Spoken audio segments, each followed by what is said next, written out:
Damilai. Ya, berikan saya dia. Jadi selamat malam kepada semua dan selamat kembali ke Parabellum. Kami tadi sedang tentukan sama ada itu memang anda atau bukan. Itu adalah kuis. Tentang apa yang kita bincangkan sebelum kita mula siaran langsung? Kuis. Kerana anda tidak akan pernah dapat menangkap kami. Kita nak bagi mereka sedikit bantuan. Ya, terus. Ran. Jangan satu lagi pun. Ayu.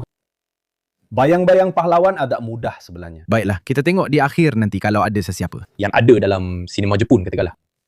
Secara umum begitulah dengan rujukan yang disebut oleh seorang pengarah terkenal Amerika. Ya. Takkan ada yang lebih mudah daripada ini. Jangan silap yang ini. Undian televoting bermula sekarang.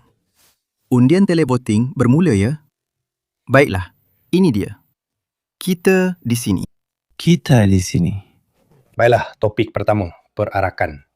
Perarakan yang saya sendiri seronok untuk masukkan kesilapan di dalamnya. Mari kita lihat juga. Ini dia. Kumpulkan semua kesilapan dan beritahu saya sistem operasi apa itu. Sebab ada yang mudah dan ada yang kurang mudah. Seperti ini, guru meditation. Mari kita lihat siapa yang berjaya menemuinya. Jadi, pada pendapat awak, Paulo, kenapa mereka memilih untuk mengadakan perarakan ini tanpa kenderaan dengan video dan sebagainya? Kerana ada pelbagai kaedah komunikasi di dalamnya kan, pemilihan video tu.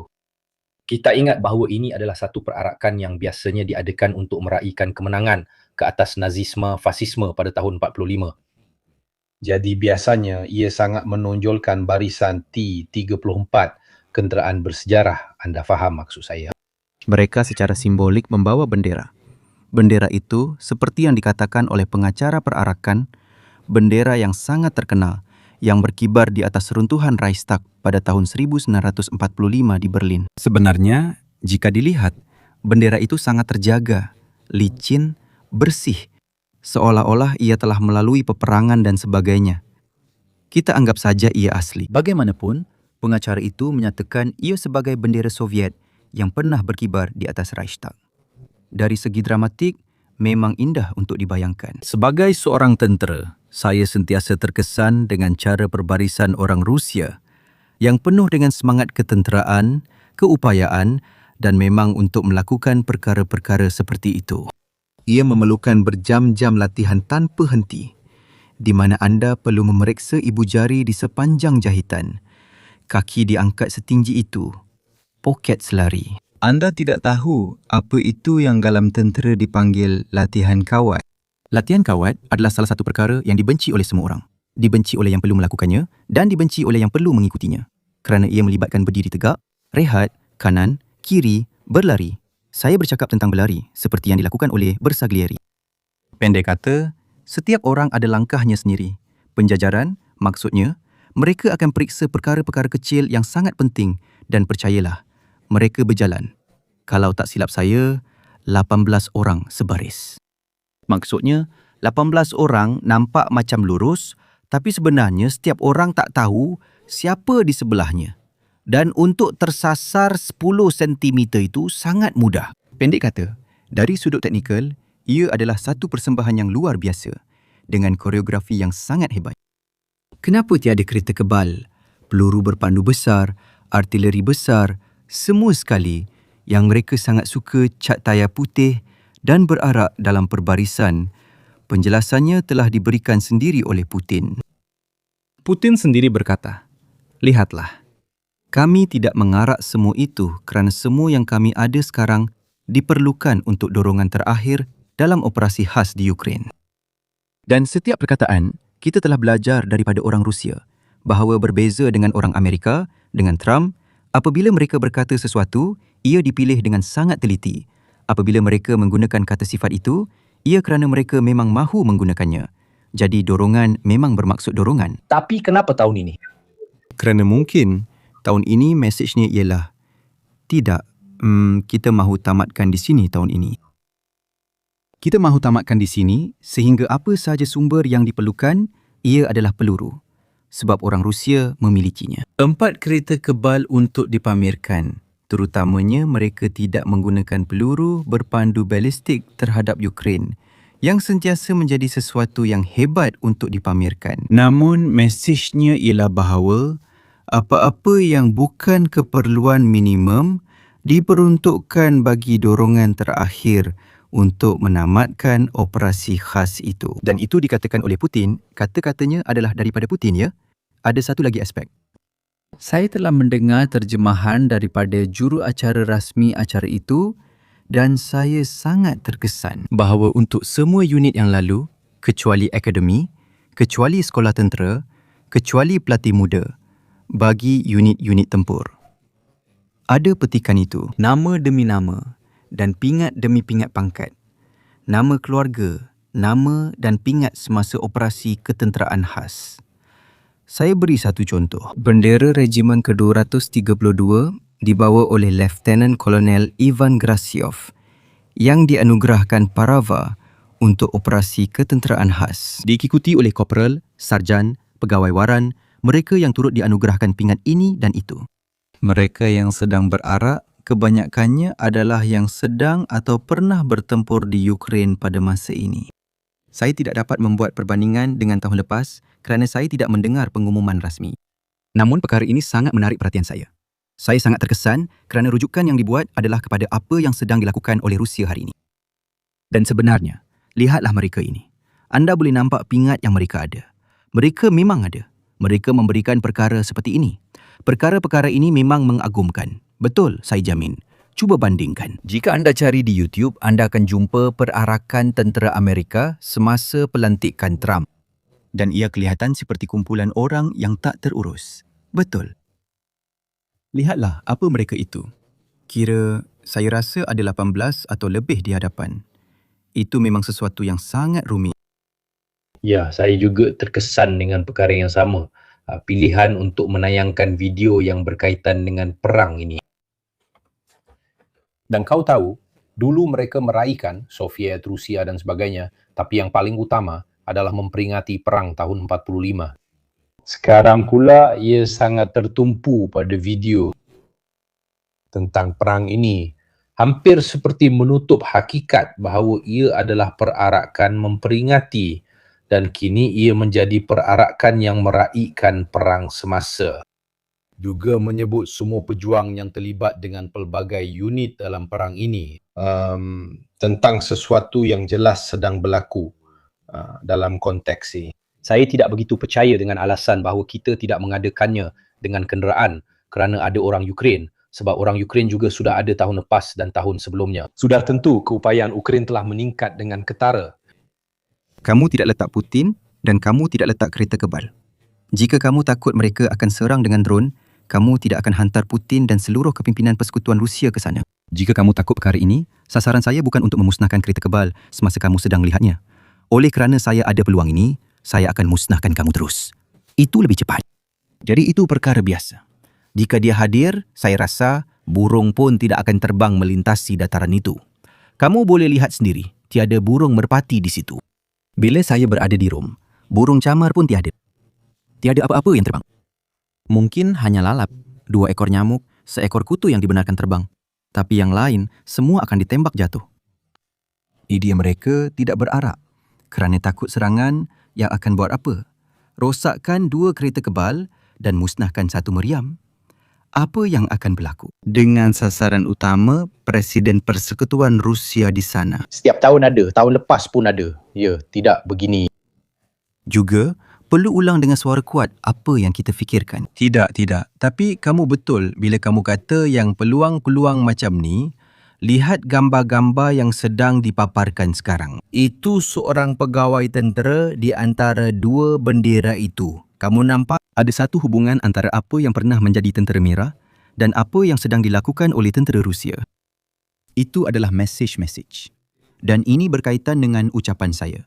Itu adalah mesej-mesej yang sebagai contoh, China telah bawa tahun lepas. Dengan satu perarakan yang jauh lebih hebat. Di situ mesejnya adalah untuk mengatakan, lihatlah bahawa jurang teknologi yang anda fikir wujud antara kami dan Amerika Syarikat sebenarnya tidak sedalam yang anda bayangkan. Kerana inilah yang kami tunjukkan kepada anda. Dan itu pun sudah mengejutkan anda Bayangkan apa yang kami tidak tunjukkan kepada anda. Dan ini sangat jelas. Orang Cina pula turut menunjukkan berbanding dengan tahun-tahun sebelumnya, semua barang yang dihasilkan oleh mereka sendiri. Sudah tiada lagi unsur-unsur yang berasal dari Soviet. Betul. Saya nampak Xi Jinping memakai pakaian seragam zaman Mao. Kamu ingat tak? Dia bukan pakai kot dan tali leher. Biasanya Xi Jinping sentiasa pakai kot dan tali leher. Dia tidur pun pakai kot dan tali leher. Cioè, comodissimo quando si dorme. Dia, maksud saya, memang kacak. Masa itu dia berpakaian begitu. Con la tenuta Dengan? Kenapa? Sebab Mao di Rom adalah tentang perubahan di China. Xi Jinping ha fatto Mengubah Perlembagaan Republik Rakyat supaya had 2 penggal untuk jawatan presiden telah dihapuskan. Jadi dia mencadangkan dirinya sebagai Mao 2.0. Dan untuk menekankan kesinambungan dengan pemimpin agung itu, dia, pemimpin agung yang lain, berpakaian seperti dia. Perkara-perkara ini, mesej ini, walaupun secara tidak langsung difahami dan diterima. Perkara yang sama juga berlaku untuk perarakan di Dataran Merah pada bulan Mei.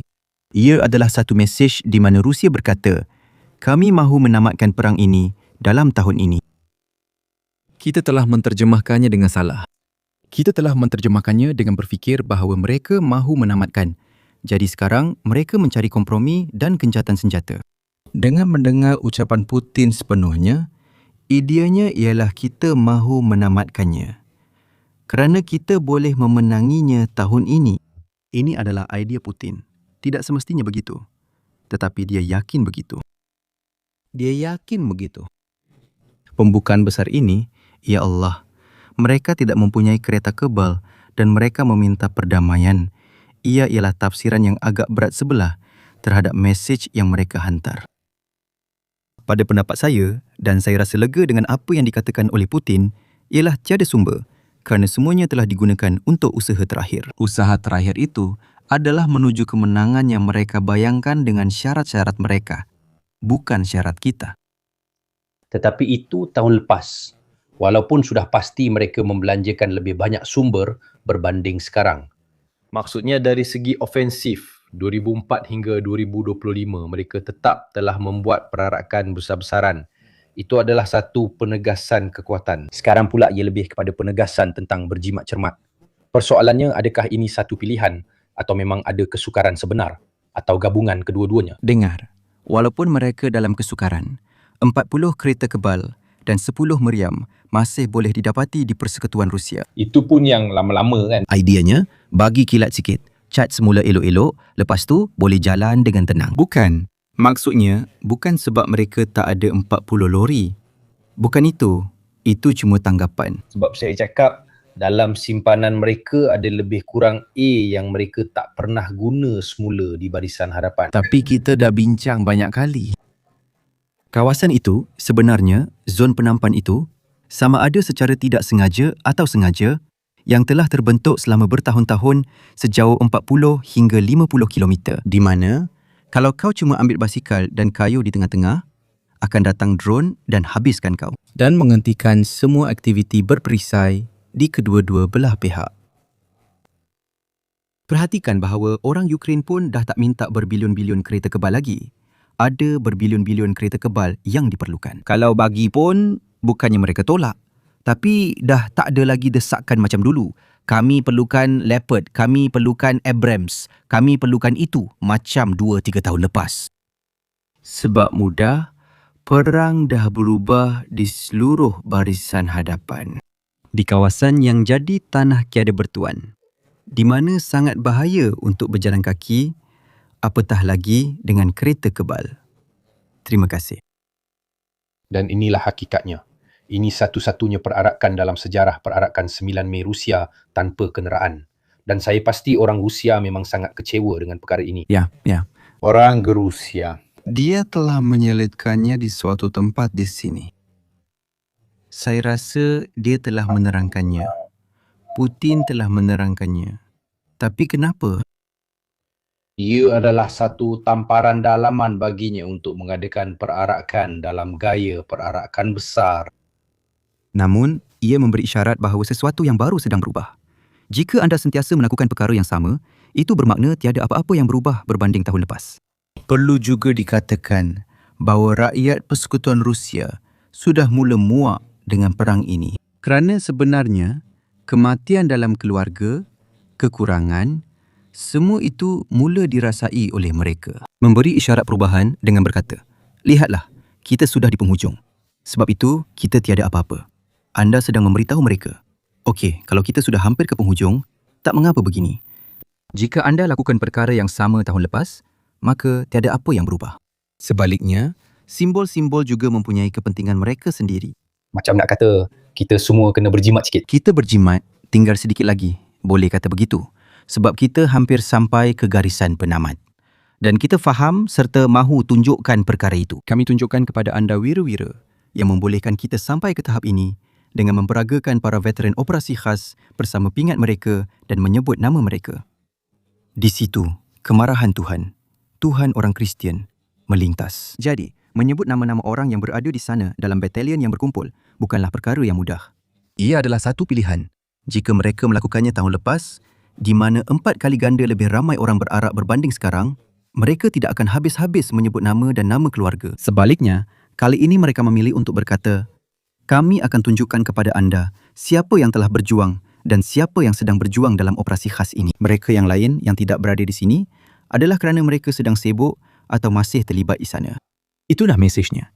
Soal desakan terakhir itu, sama ada ia benar atau tidak, itu adalah cerita lain. Dibaca dalam konteks ini. Mereka sudah tak mampu lagi. Mereka hanya tinggal 4 kereta kebal. Kereta kebal. Kenapa begitu? Membuat pilihan menjadikannya menarik kerana ia adalah pilihan yang tetap membawa kerugian. Maksudnya, dari luar mereka telah diejek sudah tentu, pelbagai meme telah keluar dan sebagainya. Putin menyatakan bahawa beliau percaya perang antara Rusia dan Ukraine akan berakhir. Sudah tentu dengan caranya sendiri. Maksudnya kita sentiasa perlu mentafsir apa yang beliau maksudkan dengan berakhir.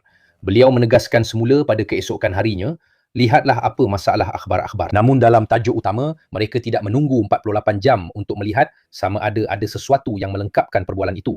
Kerana jika diambil begitu sahaja, nampak macam Putin mahu datang berbincang dan menamatkan perang ini. Sebelahnya, kemudian keluar satu lagi kenyataan daripada Putin yang mengatakan mereka mahu mengambil alih Donbas. Jadi maksud mereka perang ini akan berakhir apabila mereka mencapai matlamat minimum mereka yang kini adalah penguasaan Donbas. Itu adalah satu perbezaan besar antara hampir tamat. Hampir berjaya secara ketenteraan, saya tak pasti. Begitulah. Sama ada mereka boleh berjaya secara ketenteraan. Saya memang ada sedikit keraguan. Malah, ada lebih daripada sekadar keraguan. Tetapi hanya ada cara ketenteraan untuk menamatkan peperangan dan ini mungkin masa yang sesuai untuk membuat perjanjian. Begitulah. Katakan begitu. Saya bagi awak sesuatu daripada saya, awak bagi saya sesuatu daripada awak. Begitulah. Pada waktu ini, kita ada Presiden Amerika Syarikat yang berada di Beijing. Dia bawa semuanya sekali. Separuh daripada masa depan Wall Street untuk buat urusan, tapi itu hanyalah tayar ganti. Sudah pasti di sini. 1,214 orang hartawan yang dia bawa akan buat beberapa urusan. Dan kalau keadaan jadi buruk dari segi politik, dia masih boleh kata, ya, baiklah kawan-kawan. Kita tak capai apa-apa, tapi kita bawa kontrak.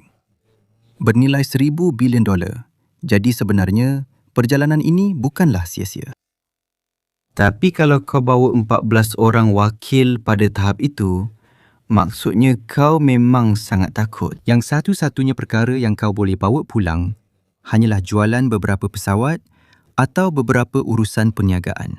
Masalahnya ialah dari segi politik, apa yang kau bawa, sebab saya rasa Trump, selain daripada kenyataan yang saya baca di berita hari ini, kita belum menilainya. Tak perlukan apa-apa. Kita dah ratakan Iran. Untuk budak-budak. Mikrogato nanti akan sahkan. Tidak. Ma non è qui, però Yang dikatil, diukur. Ahli politik parti, saya rasa Trump. Kepada. non so come. Itu adalah kenyataan yang saya baca di berita. Saya tutup sebelah mata tentang Ukraine. Saya memang sudah beri mereka sedikit sokongan saya akan terus kurangkan lagi sokongan saya. Hanya tinggal orang Eropah sahaja. Dan jadi, Putin boleh fikir ini adalah jalan penyelesaian. Dan kenapa begitu? Jika dia fikir boleh menakluk di medan perang, apa yang belum dia capai, kemampuan itu mula jadi agak. Sebab saya percaya. Andare di forza dove non è arrivato oggi, credo che Di sana, kenyataan berita tidak terkawal. Masalahnya adalah soal politik. Saya rasa ia agak terlepas di tengah-tengah Vladimir Putin yang Marco Baroncini sedang tanyakan. Saya terangkan dengan lebih jelas memandangkan anda bertanya sama ada kami telah bercakap tentang ugutan halus itu, ugutan terselindung.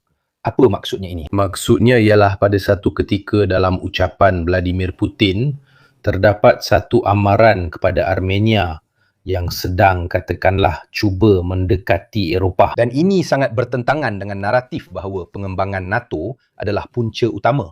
Ia memang sangat bertentangan. Sebaliknya, kami di saluran ini telah katakanlah menyuarakan perkara ini sejak sekian lama. Maksudnya ia bukan soal kedekatan. Cerita tentang peluru berpandu yang diletakkan di Ukraine seolah-olah dalam pertukaran nuklear, peluru berpandu yang dilancarkan dari Jerman atau Ukraine akan mengubah sesuatu. Kamu lancarkan, mereka pun lancarkan, tiada apa yang berubah. Mahu saya buat perbandingan? Orang Rusia sudah lama ada senjata nuklear di Kaliningrad. Saya tak nampak pula kita jadi panik atau risau sangat. Tapi secara teknikal, mereka boleh mengebom Berlin dalam beberapa minit saja. Jauh lebih cepat daripada Amerika dari Jerman boleh mengebom Moskow, sekadar nak bagi gambaran. Jadi, bukanlah. Di dove sono i missili? Bagi saya, ia bukanlah soal budaya politik. Sebab saya rasa di sebalik kenyataan-kenyataan itu, semuanya telah dipertimbangkan.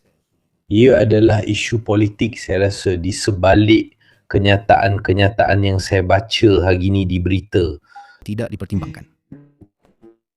Masalahnya adalah kenyataan-kenyataan yang saya baca di berita. Saya rasa awak ada masalah. problemi con Awak lak sikit. Awak lak sikit. Sekarang, Sekarang saya dengar awak. Tapi saya tak pasti kalau orang lain boleh nampak. Okey. Baiklah, beginilah ceritanya.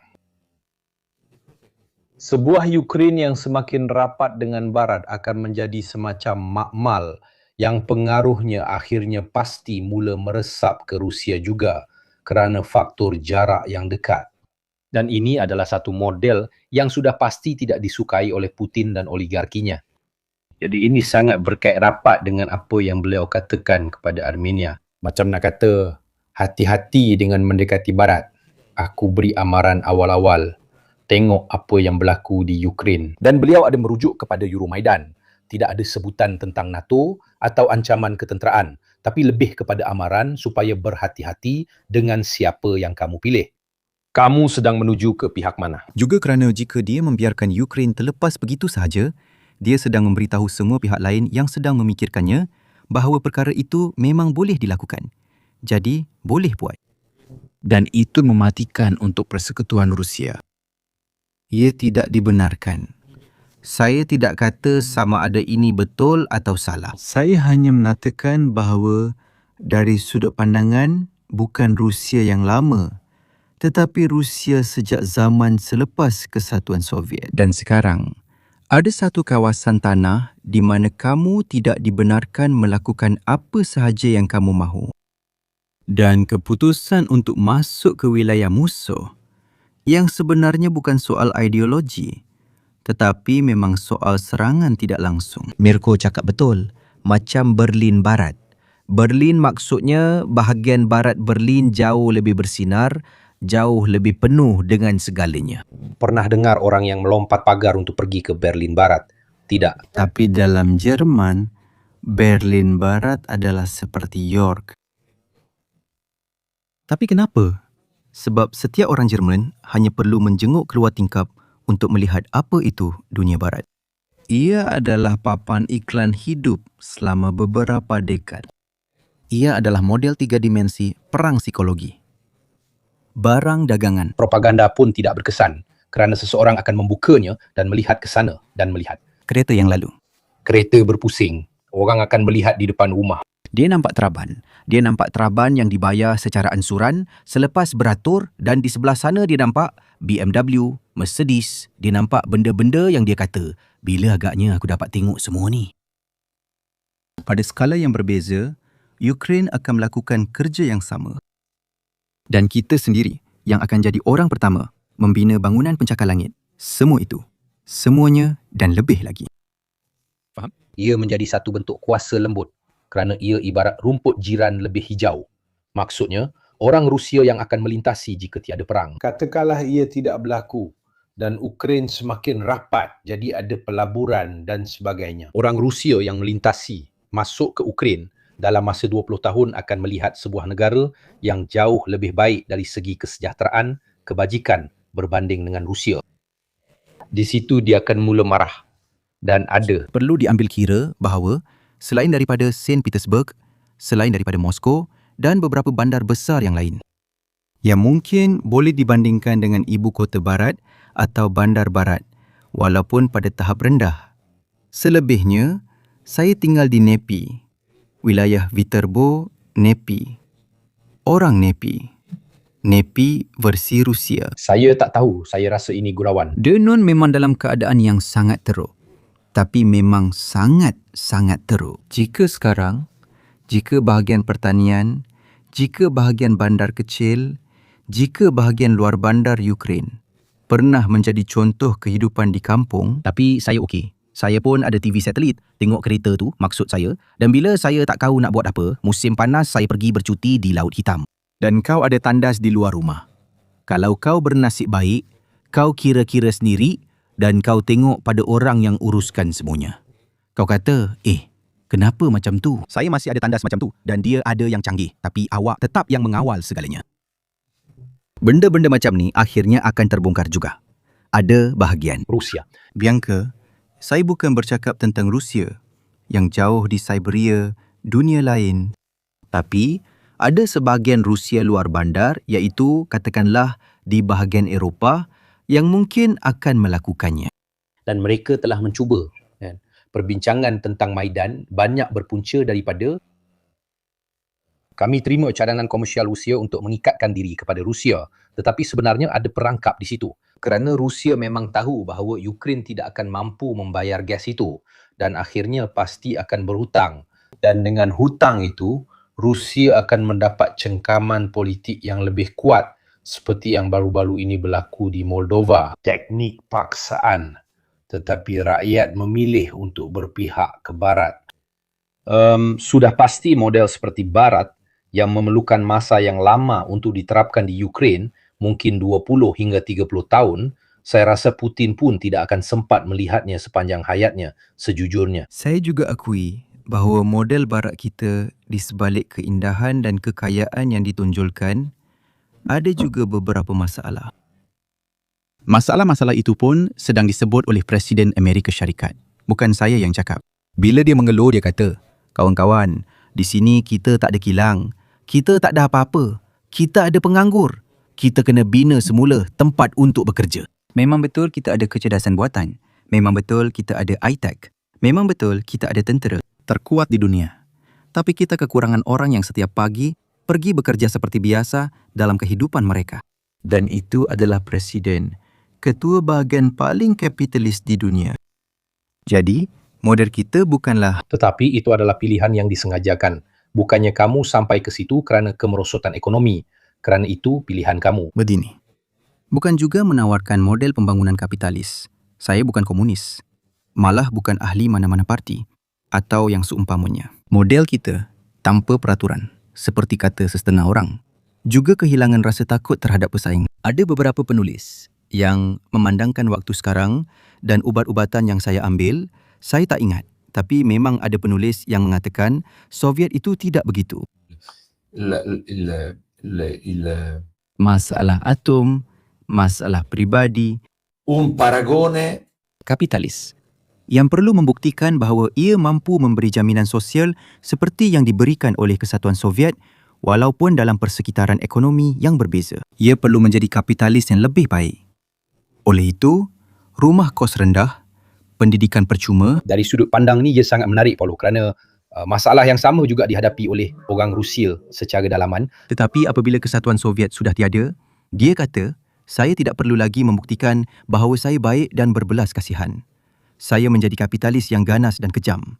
Oleh itu, kepada awak, Abbiamo, cioè, la stiamo kita ada idea tentang kapitalisme tanpa rasa takut kepada pesaing.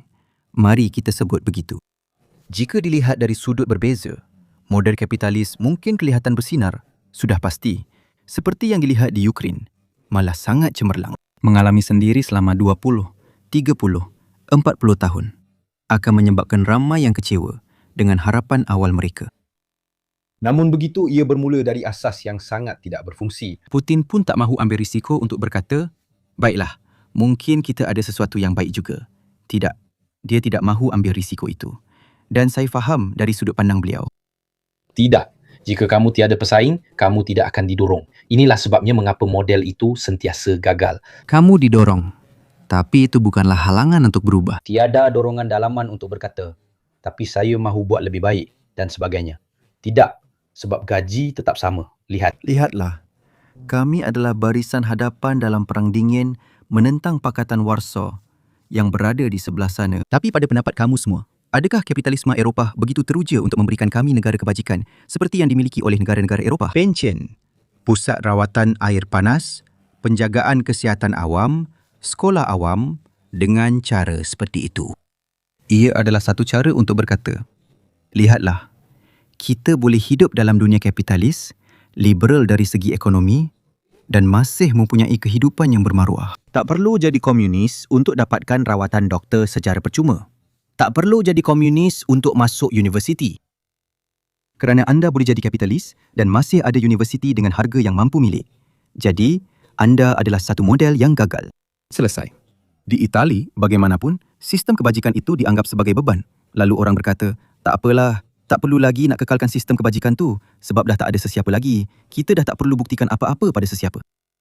Dan inilah yang menyedihkan dalam cerita ini. Maksudnya juga tiada dasar-dasar yang diperlukan untuk menarik orang dengan menunjukkan bahawa ia adalah satu model yang lebih baik. Begini dia kata, tengok. Stefano Pizzin. Dia kata, Stefano Pizzin kata, di barat ada sosial demokrasi. Jadi, sosial demokrasi adalah jawapan kapitalis/humanis kepada model sosialis tulen di mana kita semua adalah sama. Ekonomi yang dikawal oleh negara. Ke arah mana? Satu selingan yang saya tinggalkan di situ, kita sedang menuju dalam topik yang dengar betul-betul apa yang dikatakan oleh Musk, apa yang dikatakan oleh Peter Thiel, apa yang dikatakan oleh mereka ini.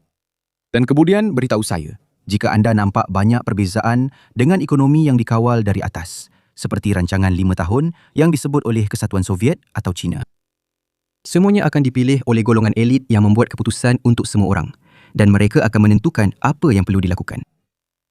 Kawan-kawan, inilah perkara yang perlu dilakukan. Ini adalah modello economico komunis yang telah melalui para pemimpin kecerdasan buatan.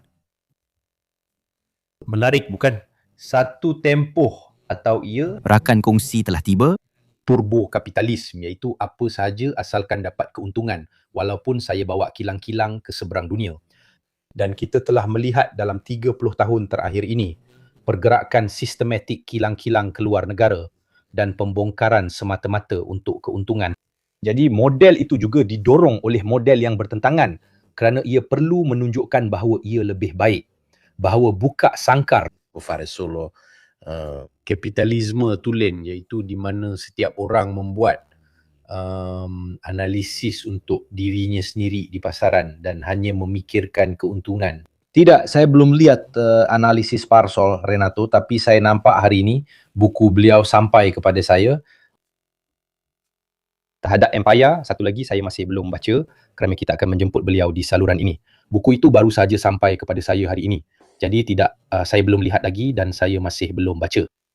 Namun saya rasa saya setuju dengan apa yang dikatakan oleh Kapitini. Satu lagi perkara yang mungkin tidak banyak disebut tetapi sebenarnya ada. Buat pertama kalinya, Putin selain daripada mengatakan bahawa dia mahu bercakap dengan Zelensky dan itu tidak benar, bahawa dia sebenarnya tidak mahu bercakap dengan Zelensky. Sedangkan sehingga semalam dia berkata, Ini adalah sesuatu yang baru. Ini memang benar-benar sesuatu yang baru. bahawa dia tidak sah. Jadi, ala Berlusconi, dia telah memisahkan diri dengan dirinya sendiri. Tapi biarlah, dalam politik memang boleh buat apa sahaja yang kita mahu. Satu lagi perkara penting pada pendapat saya, ialah buat pertama kalinya dia mahu bercakap dengan orang Eropah. Ya, kami sangat suka yang itu. Kalau kita semua sedang tidur di sana, dia kata, saya mahu bercakap dengan dia sebab dia telefon. Dia kata, siapa nak jawab telefon? Saya pergi, pakai seluar, pakai tali leher. Macam mana? Apa sebab perubahan ini yang tiba-tiba pihak yang Putin cuba membuka ruang dialog dengan penuh berhati-hati, bukan lagi Amerika tetapi Eropah? Saya rasa ia sentiasa cara Rusia. Namun, ia adalah pengiktirafan terhadap satu keseimbangan. Dia kata, baiklah. Memandangkan orang Amerika sudah meninggalkan mereka, orang Amerika telah mengurangkan perbincangan. Mereka telah banyak mengurangkan sumbangan dan bantuan kepada Ukraine. Sebahagian besar daripada bahagian material, persenjataan dan sebagainya berlaku melalui transaksi pusingan. Kita beli senjata daripada orang Amerika dan kemudian kita berikan kepada orang Ukraine. Hakikatnya Amerika Syarikat masih memberikan sokongan perisikan yang besar. Mereka memberikan sokongan komunikasi satelit. Bukan mereka tidak buat apa-apa, tetapi dari segi ekonomi, maksudnya dari segi wang itu datang daripada kita orang Eropah, senjata pun kita orang Eropah beli daripada orang Amerika dan kita berikan kepada orang Ukraine. Jadi kita menjadi satu pihak yang terlibat dalam peperangan itu. Kerana itulah yang menyokong dalam amalan seharian. Memandangkan orang Amerika bukan lagi penaja utama, dengan restu saya rasa daripada orang Amerika, Putin sedang memberitahu kita orang Eropah. Baiklah, memandangkan kamulah yang mengekalkan konflik ini, mari kita berbincang dengan kamu. Ada satu soalan yang wajar.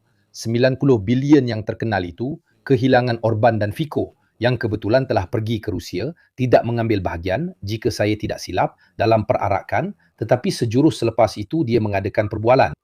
Kemudian kuda Trojanya untuk menghalang mekanisme itu kan. Terima kasih. Di dalamnya ada Eropah yang muncul.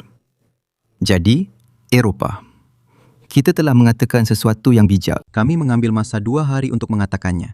Tetapi akhirnya saya berkata, baiklah, tidak. Jika kita benar-benar perlu bercakap dengan kamu, biar kami yang pilih wakilnya. Perkara yang perlu dipertimbangkan ialah, dalam 5 tahun perang, Kesatuan Eropah tidak pernah melantik wakil lain dengan tugas untuk melakukan kerja ini, untuk tampil sebagai orang yang berbicara bagi pihak Kesatuan Eropah. tolong jangan hantar Kalas ke sana. Tapi mungkin, tengoklah, kita hantar Kalas. Nanti dia ada di Siberia, kita dah hilang dia, akhirnya itulah Kalas. Kita hantar Kalas ke sana sebab di sana memang boleh tercetus perang nuklear. Sebab dia memang tak ada sensitivity dalam hal-hal macam ni. Terima kasih. Bukannya dia tak ada. Solo non capisce Kepekaan. Bukan, maksud saya tidak kita hantar microjet, microwatt. Ia satu penyiksaan. Dia seorang zelot. Mari kita pergi ke bahagian sebaliknya tentang apa yang tidak berlaku di medan perang. Hampir tiada apa-apa yang berlaku. Ini adalah dokumen terakhir yang agak lengkap tentang peperangan atrisi di Ukraine. Jika kita lihat juga animasi Barisan Harapan untuk 2 bulan setengah yang lepas, atau lebih tepat 5 bulan setengah, kita sekarang berada pada 13. Saya tidak pernah melihat perlambatan Barisan Harapan seperti ini sejak akhir tahun 2022. Maksud saya berbanding tahun 2023, 24, 25 di mana terdapat banyak perubahan. Untuk memberi anda gambaran, ini adalah animasi Donbas dari 1 Januari 2026 hingga hari ini. Dari Barisan Harapan Liman hingga ke Barisan Harapan secara praktikalnya di Oryiv. Untuk memberi gambaran, jadi ada Kostiantinivka, ada Pokrovsk dan sebagainya. Inilah pergerakan Barisan Harapan dalam 5 bulan terakhir yang hampir tidak dapat dikesan kecuali untuk Barisan Harapan kebetulan yang bergerak ke arah Sloviansk dan Kramatorsk. Itu saja yang sedang bergerak. Sebenarnya sangat sedikit. Selain itu, jika kita buat perbandingan antara apa yang mereka hilang di Barisan Hadapan Zaporizhia dan apa yang telah hilang, mereka sedikit untung. Tetapi sebenarnya hampir tiada apa-apa. Jadi ia sangat perlahan. Dan saya tidak cakap kosong. Anda boleh tengok sendiri. Saya sudah letakkan senarai panjang. Malah saya akan letakkan dalam chat tentang tentera Rusia, termasuk juga blogger tentera Rusia. Malah yang paling optimis pun, kata mereka, dalam keadaan terbaik mungkin pada musim luruh 2026, pada pendapat saya itu pun sudah terlalu optimis, kita mungkin akan berada berhampiran Kramatorsk, Sloviansk, yang sebagai hasilnya, katakanlah kita sampai ke penghujung 2026, 5 tahun perang, itu bukanlah sesuatu yang boleh dibanggakan atau diraikan bila pulang ke rumah. Jadi memang ada kesukaran objektif untuk berdepan dengan realiti di lapangan yang secara literalnya terhenti. Mikrofon kau dimatikan, Paulo.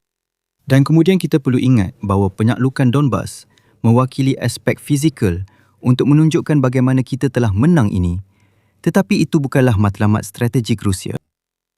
Matlamat strategik Rusia masih lagi seperti yang kita sebutkan tadi, iaitu menghalang Ukraine daripada memasuki perbincangan yang menyebabkan perang diisytiharkan. Terima kasih. Ideanya adalah perubahan negara, iaitu perubahan kuasa, lebih daripada sekadar kawalan rangkaian. Dan inilah bahagian yang sukar.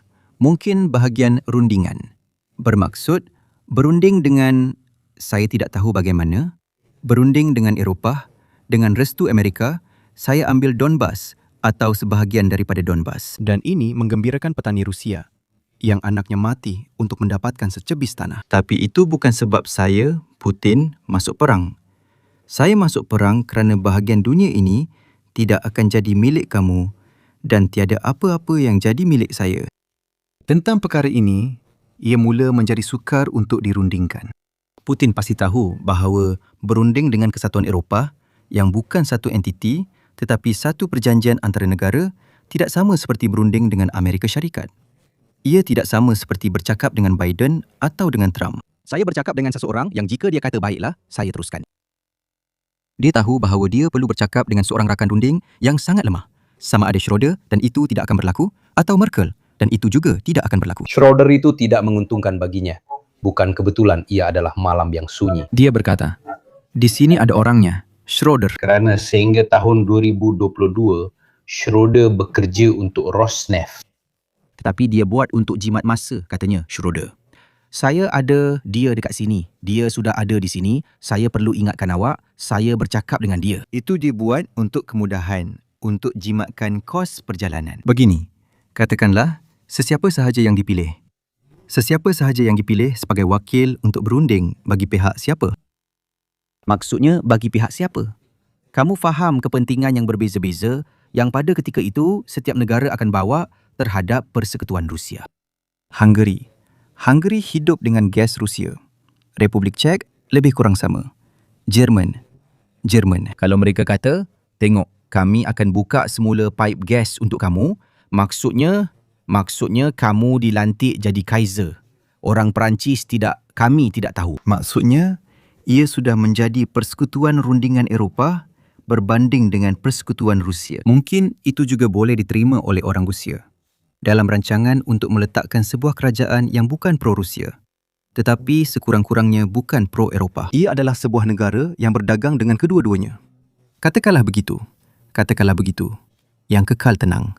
Sedikit di sini, sedikit di sana, dan kemudian kita lihat bagaimana keadaannya. Kerana itulah matlamat utama, bukannya Donbas. Membuka kepada Eropah bermaksud membuka kepada seseorang yang secara asasnya lemah kerana tidak mempunyai perwakilan politik. Sangat mudah. Katakanlah dia bukan seorang lelaki yang akan diterima oleh Eropah untuk mewakili pihak itu. Sesiapa yang dihantar kepada kita. Sesiapa sahaja yang dihantar kepada kita. Dia tidak boleh secara fizikal, tidak boleh bercakap bagi pihak semua negara Kesatuan Eropah. Kerana tidak ada satu pandangan bersama. Selagi kamu kata kita beri senjata, kita beri duit dan mereka lakukan perang, perkara itu mudah. Tapi bila mula kata perang tidak akan diteruskan lagi, apa untungnya bagi saya? Pada ketika itu, setiap negara akan bertanya kepada diri sendiri, apa untungnya bagi saya untuk berkata, ya, mari kita lakukan begini. Sebagai Yunani, apa untungnya? Sebagai Portugal, apa untungnya? Sebagai Belgium, apa untungnya? Sebagai Republik Persekutuan Jerman, apa untungnya? Tapi ia tidak begitu disukai di Jerman. Tidak, Schroeder memang dibenci di Jerman. Tapi memang bukan Schroeder. Perjanjian damai yang semuanya menguntungkan orang Poland dan bila pula ia menguntungkan orang Hungari. Dan, atau contohnya, orang Czech. Kemudian, mula timbul semula. Muncul ke permukaan perselisihan dalaman di Eropah yang memang sudah lama wujud. Dari sudut pandangan, saya rasa Putin yang tahu dengan jelas bahawa Eropah tidak mempunyai kekuatan kerana ia tidak dibina untuk menguruskan perkara seperti ini, untuk menguruskan urusan sebegini. Kita akan melihat kepada Amerika sambil berkata, apa yang perlu kita lakukan? Itu yang akan kita tanya kepada mereka.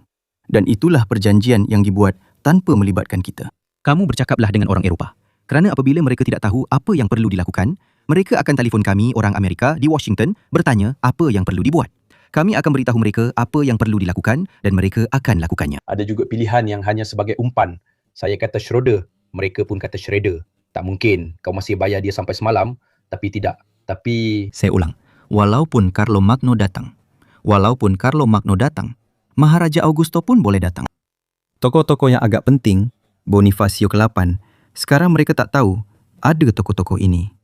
Raja Matahari. Nah, Raja Matahari diberi kuasa kepada Eropah. Ada juga kehadiran hebat para bukolik yang terkenal. Itu pun bagus.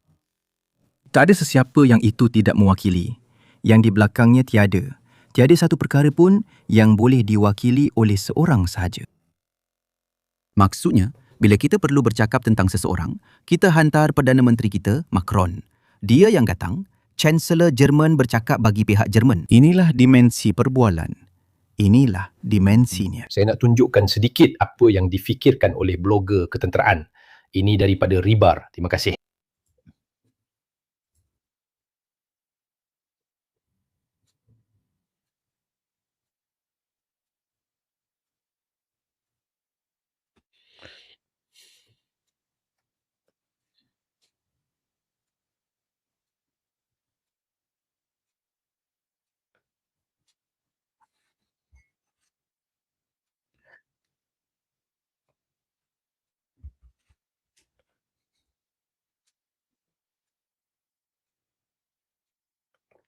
Pada dasarnya dia kata bahawa akhirnya Rusia, walaupun tentera Rusia secara hipotesis berjaya memperoleh beberapa kedudukan di sepanjang sempadan negara, ia tetap tidak akan mengubah apa-apa di kawasan Melaka. Di akhir artikel ini, dia kata, ini adalah pendapat Ribar katanya.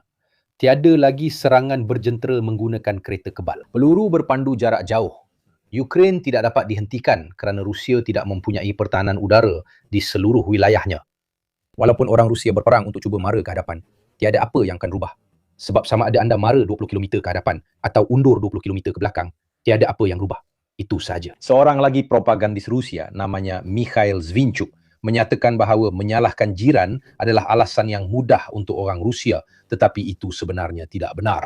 Menurut beliau, orang Rusia perlu mengakui bahawa Ukraine kini mampu melancarkan drone pada jarak yang sangat jauh.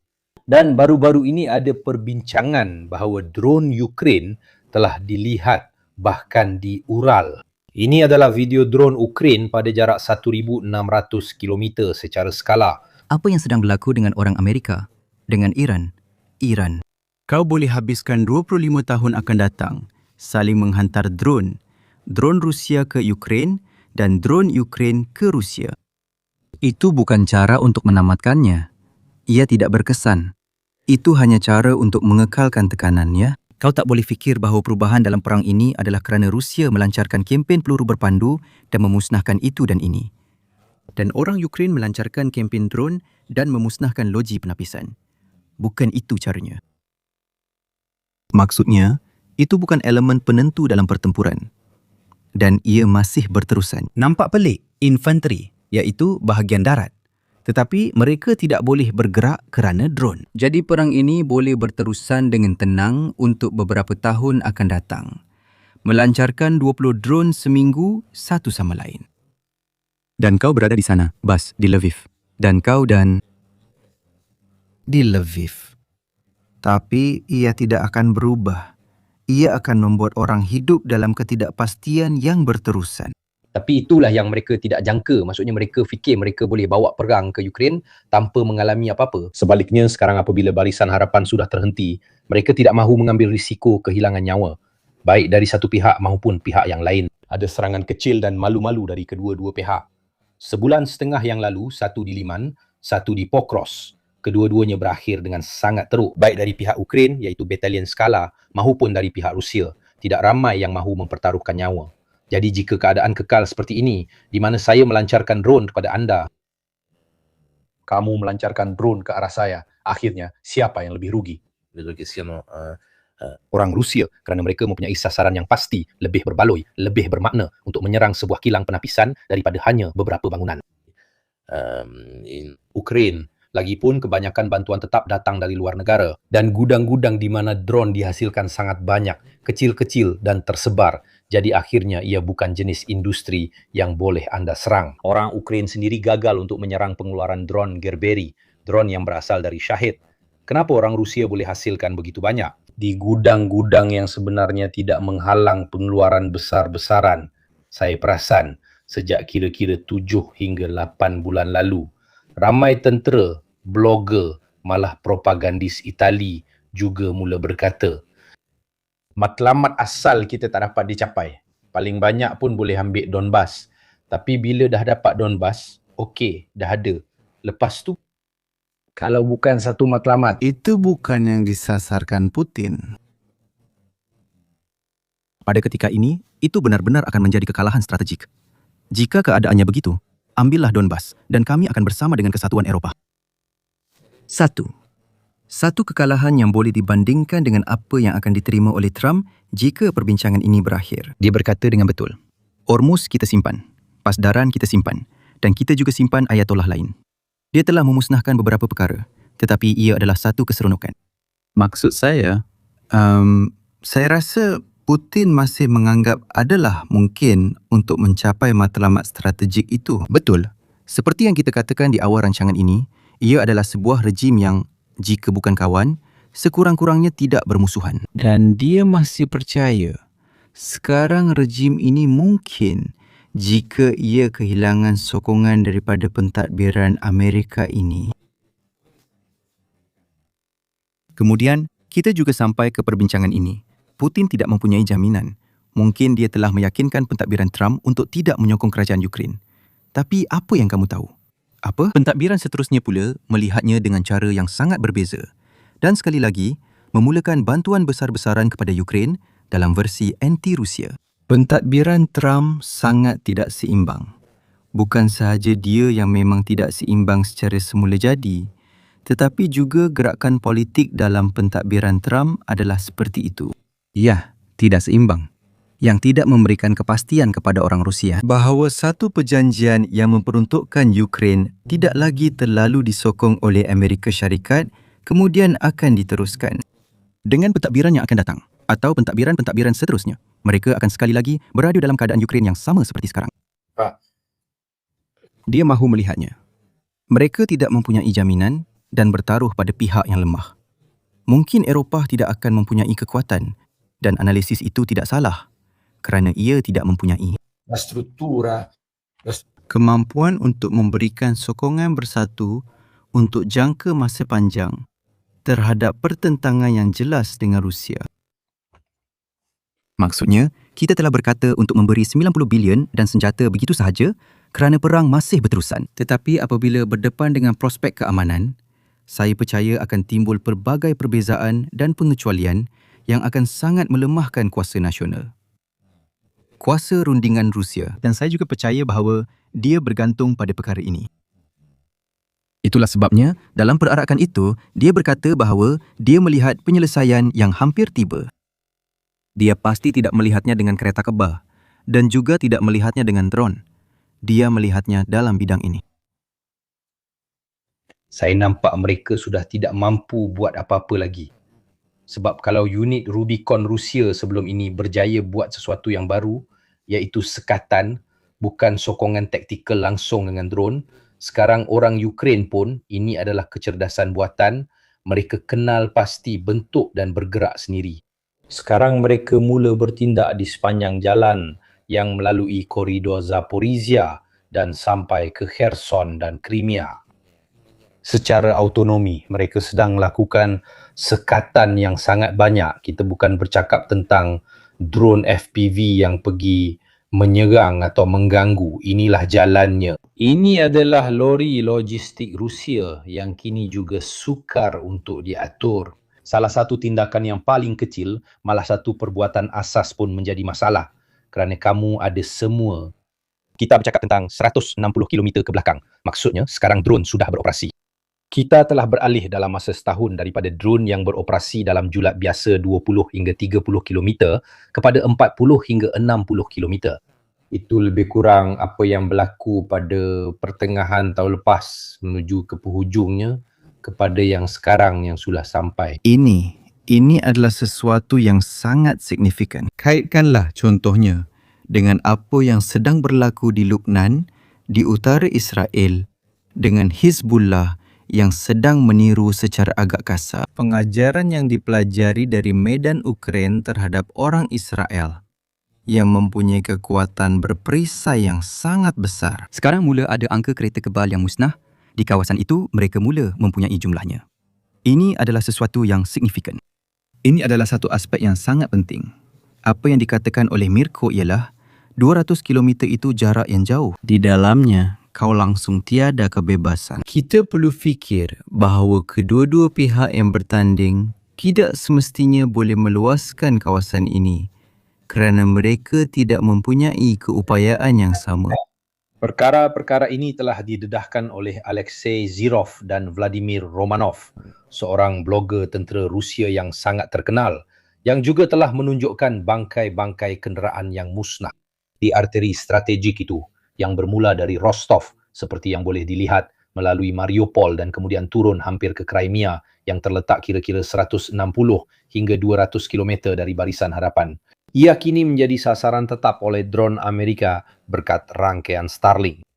Ini adalah lebuh raya M14 yang sehingga beberapa bulan lalu dianggap selamat dan berada di luar kawasan operasi mereka. Kedua-duanya sedang beroperasi pada jarak yang sangat luar biasa. Apa yang boleh kau rancang kalau mereka serang dari belakang? Tidak. Kau juga boleh bertindak balas dalam lingkungan 160 km yang mampu dicapai oleh Ukraine. Melakukan perkara yang sama, menghalang mereka daripada hidup dengan tenang, memandangkan Rusia juga mempunyai kekuatan peluru berpandu yang Ukraine tidak ada. Maksudnya, mereka boleh menyerang dengan senjata yang jauh lebih berat, yang membawa muatan peperangan yang sangat berbeza daripada drone. Saya maksudkan peluru berpandu, pemasangan di tempat-tempat yang jauh lebih dalam. Ada satu perkara, orang Ukraine boleh sampai sejauh 160 km kerana mereka ada Starlink. Orang Rusia tidak boleh kerana mereka tidak mempunyai rangkaian yang menyokong jarak sejauh ini. Untuk sampai sejauh itu dengan drone, untuk sampai ke jarak sebegini, mereka menggunakan pengimbas. Saya mula menembak ke arah stesen, loji jana kuasa, jambatan, bahagian yang membuatkan seluruh Ukraine tidak boleh hidup. Tengok betapa mudahnya. Maksudnya kerosakan saling membalas tanpa peluang untuk kemajuan ketenteraan di darat, tapi ia hanya tentang saling memusnahkan harta benda dan saling menyusahkan hidup masing-masing. Tapi tanpa mengubah, tanpa mencari jalan keluar daripada perang. Saya tak pasti sama ada maksud saya jelas. Kau menyusahkan hidup aku. Aku orang Rusia. Baiklah, aku cuba balas balik pada kau selagi aku mampu dan lebih mendalam di mana kau tak boleh sebab kau tinggal di Lviv dan aku kenakan. Un Kinzhal, ti tiro, cioè, Satu, kerosakan. Semua tindakan saling menyakiti antara kedua-dua pihak tak membawa apa-apa ke barisan hadapan. Barisan hadapan adalah penyelesaian ketenteraan untuk situasi ini. Itulah yang cuba dikatakan oleh Putin juga. Tidak. Saya perasan perkara ini. Ia meningkatkan keupayaan untuk menghalang pihak lawan daripada melakukan sesuatu dari segi jarak yang menjadikan operasi ketenteraan semakin rumit. Tidak. Malah lebih tidak berguna. Sebab macam mana nak buat? Tidak. Kita sedang menggunakan Hornet ini yang baru-baru ini telah menyerang Mariupol sebagai contoh. Mereka sampai ke Mariupol untuk menyerang, sudah tentu dengan bantuan Starlink. Jadi itu ialah unsur yang amat diperlukan untuk keupayaan ini. Maksud saya perasan perkara ini. Dari masa ke masa, kita dapat lihat kebolehan kedua-duanya untuk menyerang, tetapi terutamanya dengan bantuan Starlink jauh ke pedalaman dan anda tidak nampak sebarang kemajuan dari segi keupayaan.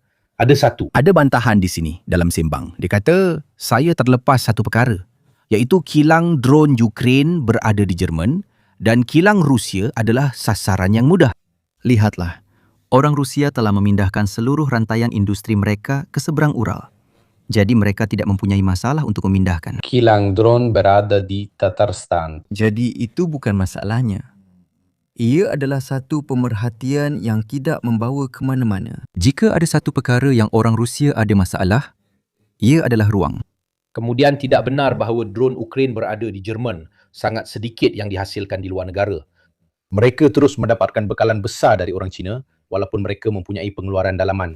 Malah terdapat juga beberapa pembekal penting di Latvia, Estonia, Lithuania.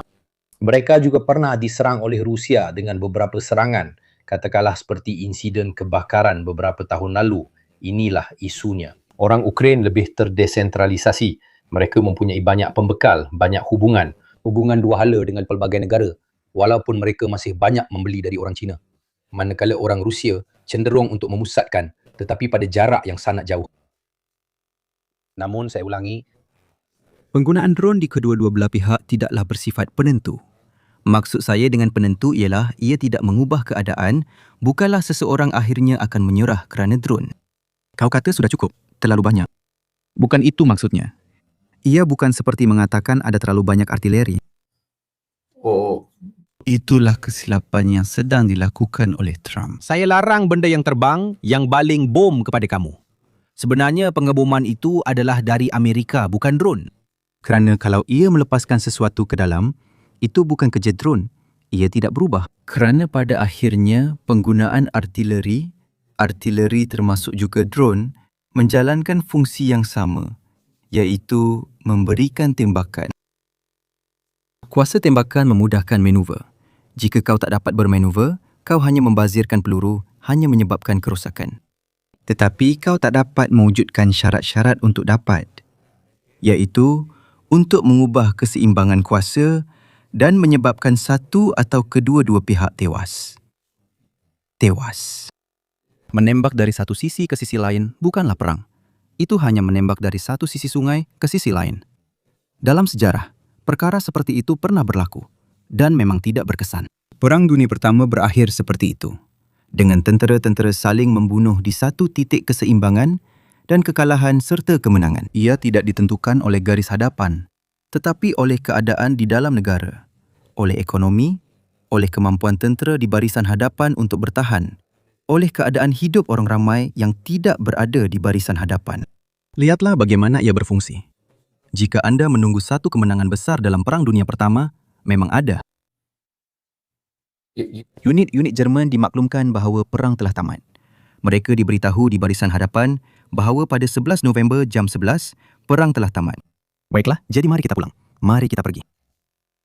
Ada juga satu kesukaran. Ada yang berkata, tapi kalau mereka serang kilang-kilang ini, yang itu. Perlu diingat bahawa kebanyakan unit-unit Ukraine mempunyai pasukan pemasang drone mereka sendiri, jurutera dan sebagainya, yang melaksanakan sama ada pengubahsuaian yang diminta oleh unit di lapangan mahupun menghasilkan drone secara literal untuk unit tersebut. Kita bercakap pada peringkat batalion, kadang-kadang juga pada peringkat yang lebih kecil, malah peringkat company, maksudnya 2-3 orang awak yang duduk di situ dengan kabel pengikat. Kenapa? Kerana hampir keutamaan sama ada dari segi bekalan atau jenis drone. Jadi ia juga merupakan satu pengeluaran yang sangat berpecah-pecah, kurang seragam terutamanya bagi pihak Ukraine, manakala pihak Rusia cenderung untuk menyeragamkan semuanya dan menghasilkan di kilang dan sebagainya. Jadi ia juga sukar untuk disasarkan kerana kadang-kadang drone-drone ini dipasang secara literal, bahagian demi bahagian, dari servo kawalan hingga ke bateri dan segala-galanya di sebuah rumah kecil 30 km di belakang barisan hadapan. Kerana unit itu mahu menggunakannya sebagai senjata dipasang di atas seperti antena dan benda-benda seperti ini. Jadi ia hampir menjadi kerja logistik khas, unit demi unit. Tiada satu pun yang distandardkan. Lihatlah, ini adalah persoalan bagi mereka yang mengkaji fenomena ini. Saya dan Mirko sedang melakukannya untuk sebuah buku yang akan diterbitkan tidak lama lagi. Nanti Mirko akan bercakap mengenainya.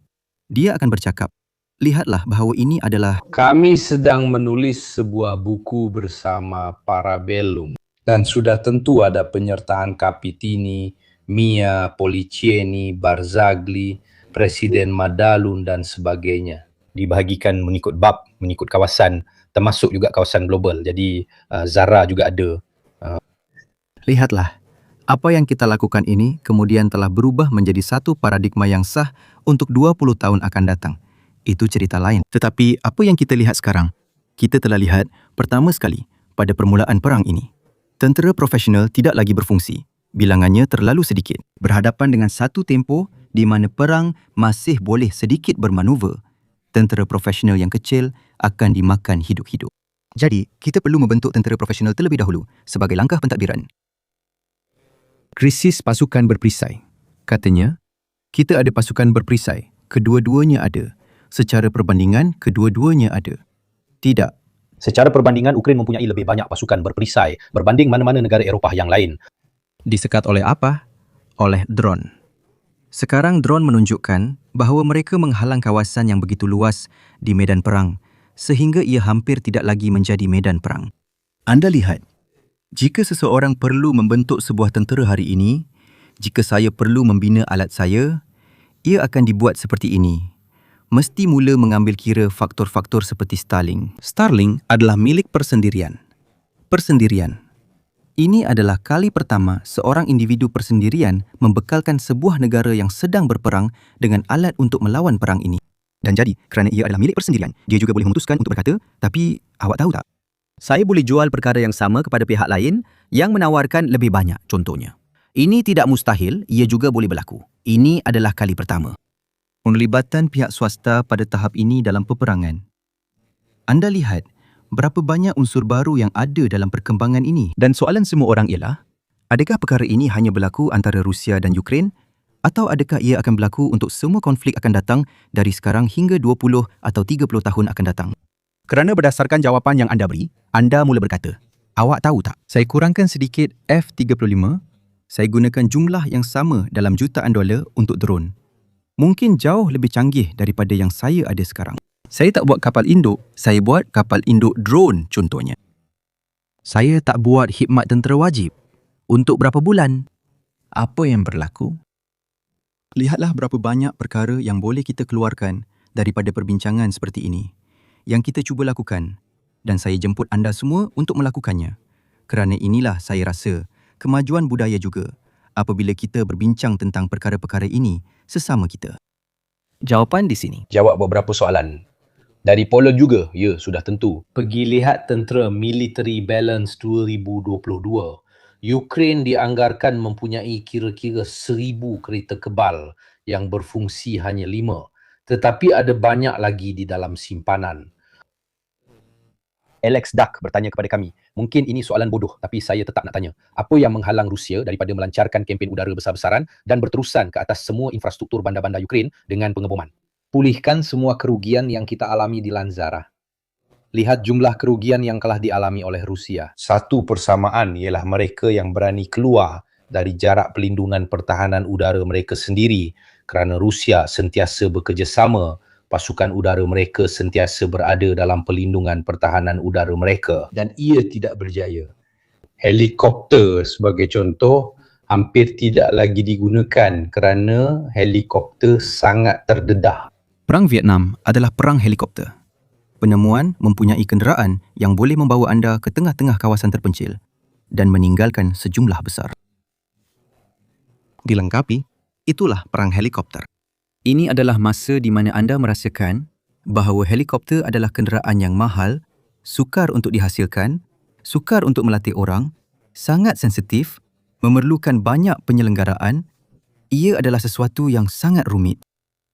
Dan kehilangan helikopter itu semakin ketara. Angka terakhir adalah antara 330 dan 350 helikopter.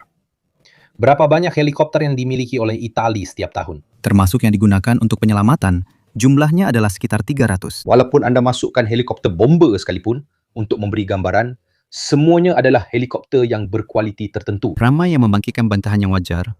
Apa yang mereka tunggu untuk menggunakan pengebom? Kenapa mereka tidak melakukan pengeboman? Mereka melakukan pengeboman. Mereka lakukan setakat yang mereka mampu. Pengebom yang berada pada ketinggian tertentu dan melepaskan bukan bom gugur bebas, tetapi bom berpandu atau bom. Satu-satunya perkara yang boleh dilakukan, idea pengeboman Hanoi. Pengeboman Hanoi dengan B-52 di atas Hanoi yang membuka pintu bom dan bom-bom jatuh ke bawah. Itu sudah tidak boleh dilakukan lagi. Jadi, adakah masih berbaloi untuk menyimpan B-52 menurut kamu? Selain daripada mereka tidak mempunyai cukup pengebom strategik. Tetapi kemudian ada satu perkara. Biasanya, kempen strategik dan peluru berpandu dilakukan pada awal peperangan untuk menjatuhkan pihak lawan. Orang Rusia tidak pernah memperoleh keupayaan seperti orang Amerika untuk menjatuhkan pihak lawan hanya dari segi peluru berpandu. Mereka telah menyedarinya, sama ada kerana kekurangan liputan satelit. Terdapat pelbagai laporan mengenai permulaan perang tentang sejauh mana pihak Ukraine telah menyamarkan dan memindahkan aset mereka. Jadi Rusia tidak berjaya memusnahkan semua sistem pertahanan udara Ukraine mahupun menemuinya. Terdapat juga beberapa video yang dramatik. Seorang juruterbang Ukraine naik ke MiG-29 miliknya 2 minit sebelum peluru berpandu tiba untuk memberi gambaran. Jadi mereka tetap berjaya menyelamatkan milik mereka. Rusia tidak pernah lagi berjaya mengendalikannya. Malah mereka tidak pernah memilikinya secara sejarah. Mereka tidak mempunyai armada pesawat tangki untuk menjalankan kempen strategik. Untuk mengisi minyak di udara, mereka mempunyai sangat sedikit walaupun jaraknya tidak begitu jauh. Mereka tidak mempunyai banyak pesawat yang mampu melancarkan peluru berpandu. Anda boleh gunakan MiG-31, anda boleh gunakan Tupolev. Tetapi kita tidak setanding dengan Amerika yang semasa Perang Teluk boleh melancarkan 800 peluru berpandu dalam satu hari. Tetapi pesawat memerlukan infrastruktur. Mereka memerlukan lapangan terbang. Mereka memerlukan landasan. Mereka memerlukan radar. Mereka memerlukan khidmat bantuan penerbangan. Mereka memerlukan banyak perkara yang berada di darat dan tetap di darat. Maksud saya bandingkan dengan sebuah drone yang hanya memerlukan 100 meter jalan di hadapan kedai rokok. Tentera udara memerlukan landasan dan juga perlu dibuat dengan cara tertentu. Kerana untuk terbang, anda tidak boleh gunakan padang rumput sahaja. Begitulah katakan. Terdapat pesawat yang memerlukan, terutamanya pesawat kami, yang sangat sensitif, landasan dan cara tertentu, kerana ia juga perlu dibuat dengan cara tertentu. Jenis dan begitulah.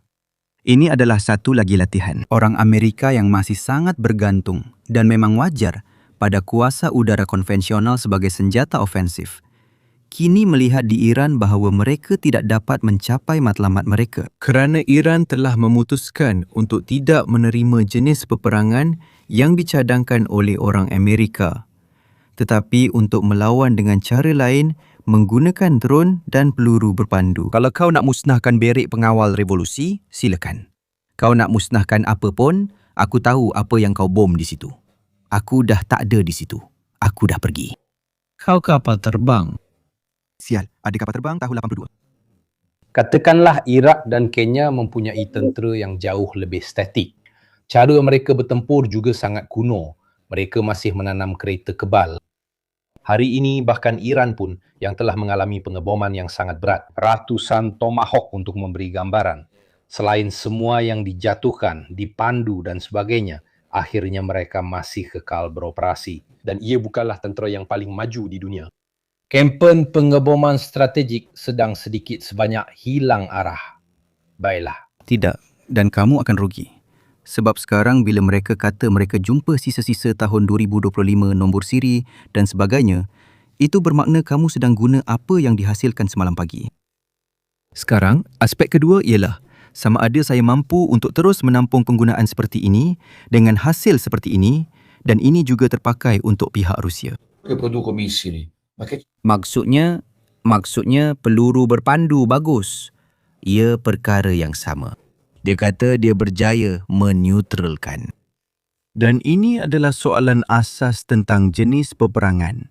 Sama ada peperangan itu dijadikan alat untuk mengubah sesuatu situasi dengan cepat. Saya ulang. Peperangan bukanlah untuk memusnahkan benda dan membunuh orang. Bukan begitu caranya. Ia dibuat untuk menetapkan keadaan, untuk mengubah keadaan dengan ketara dalam masa yang singkat. Kemudian ia dilakukan seperti itu. Jika kamu tidak berjaya dengan alat yang kita bayangkan sekarang, kita ada contoh Iran, kita ada contoh Ukraine.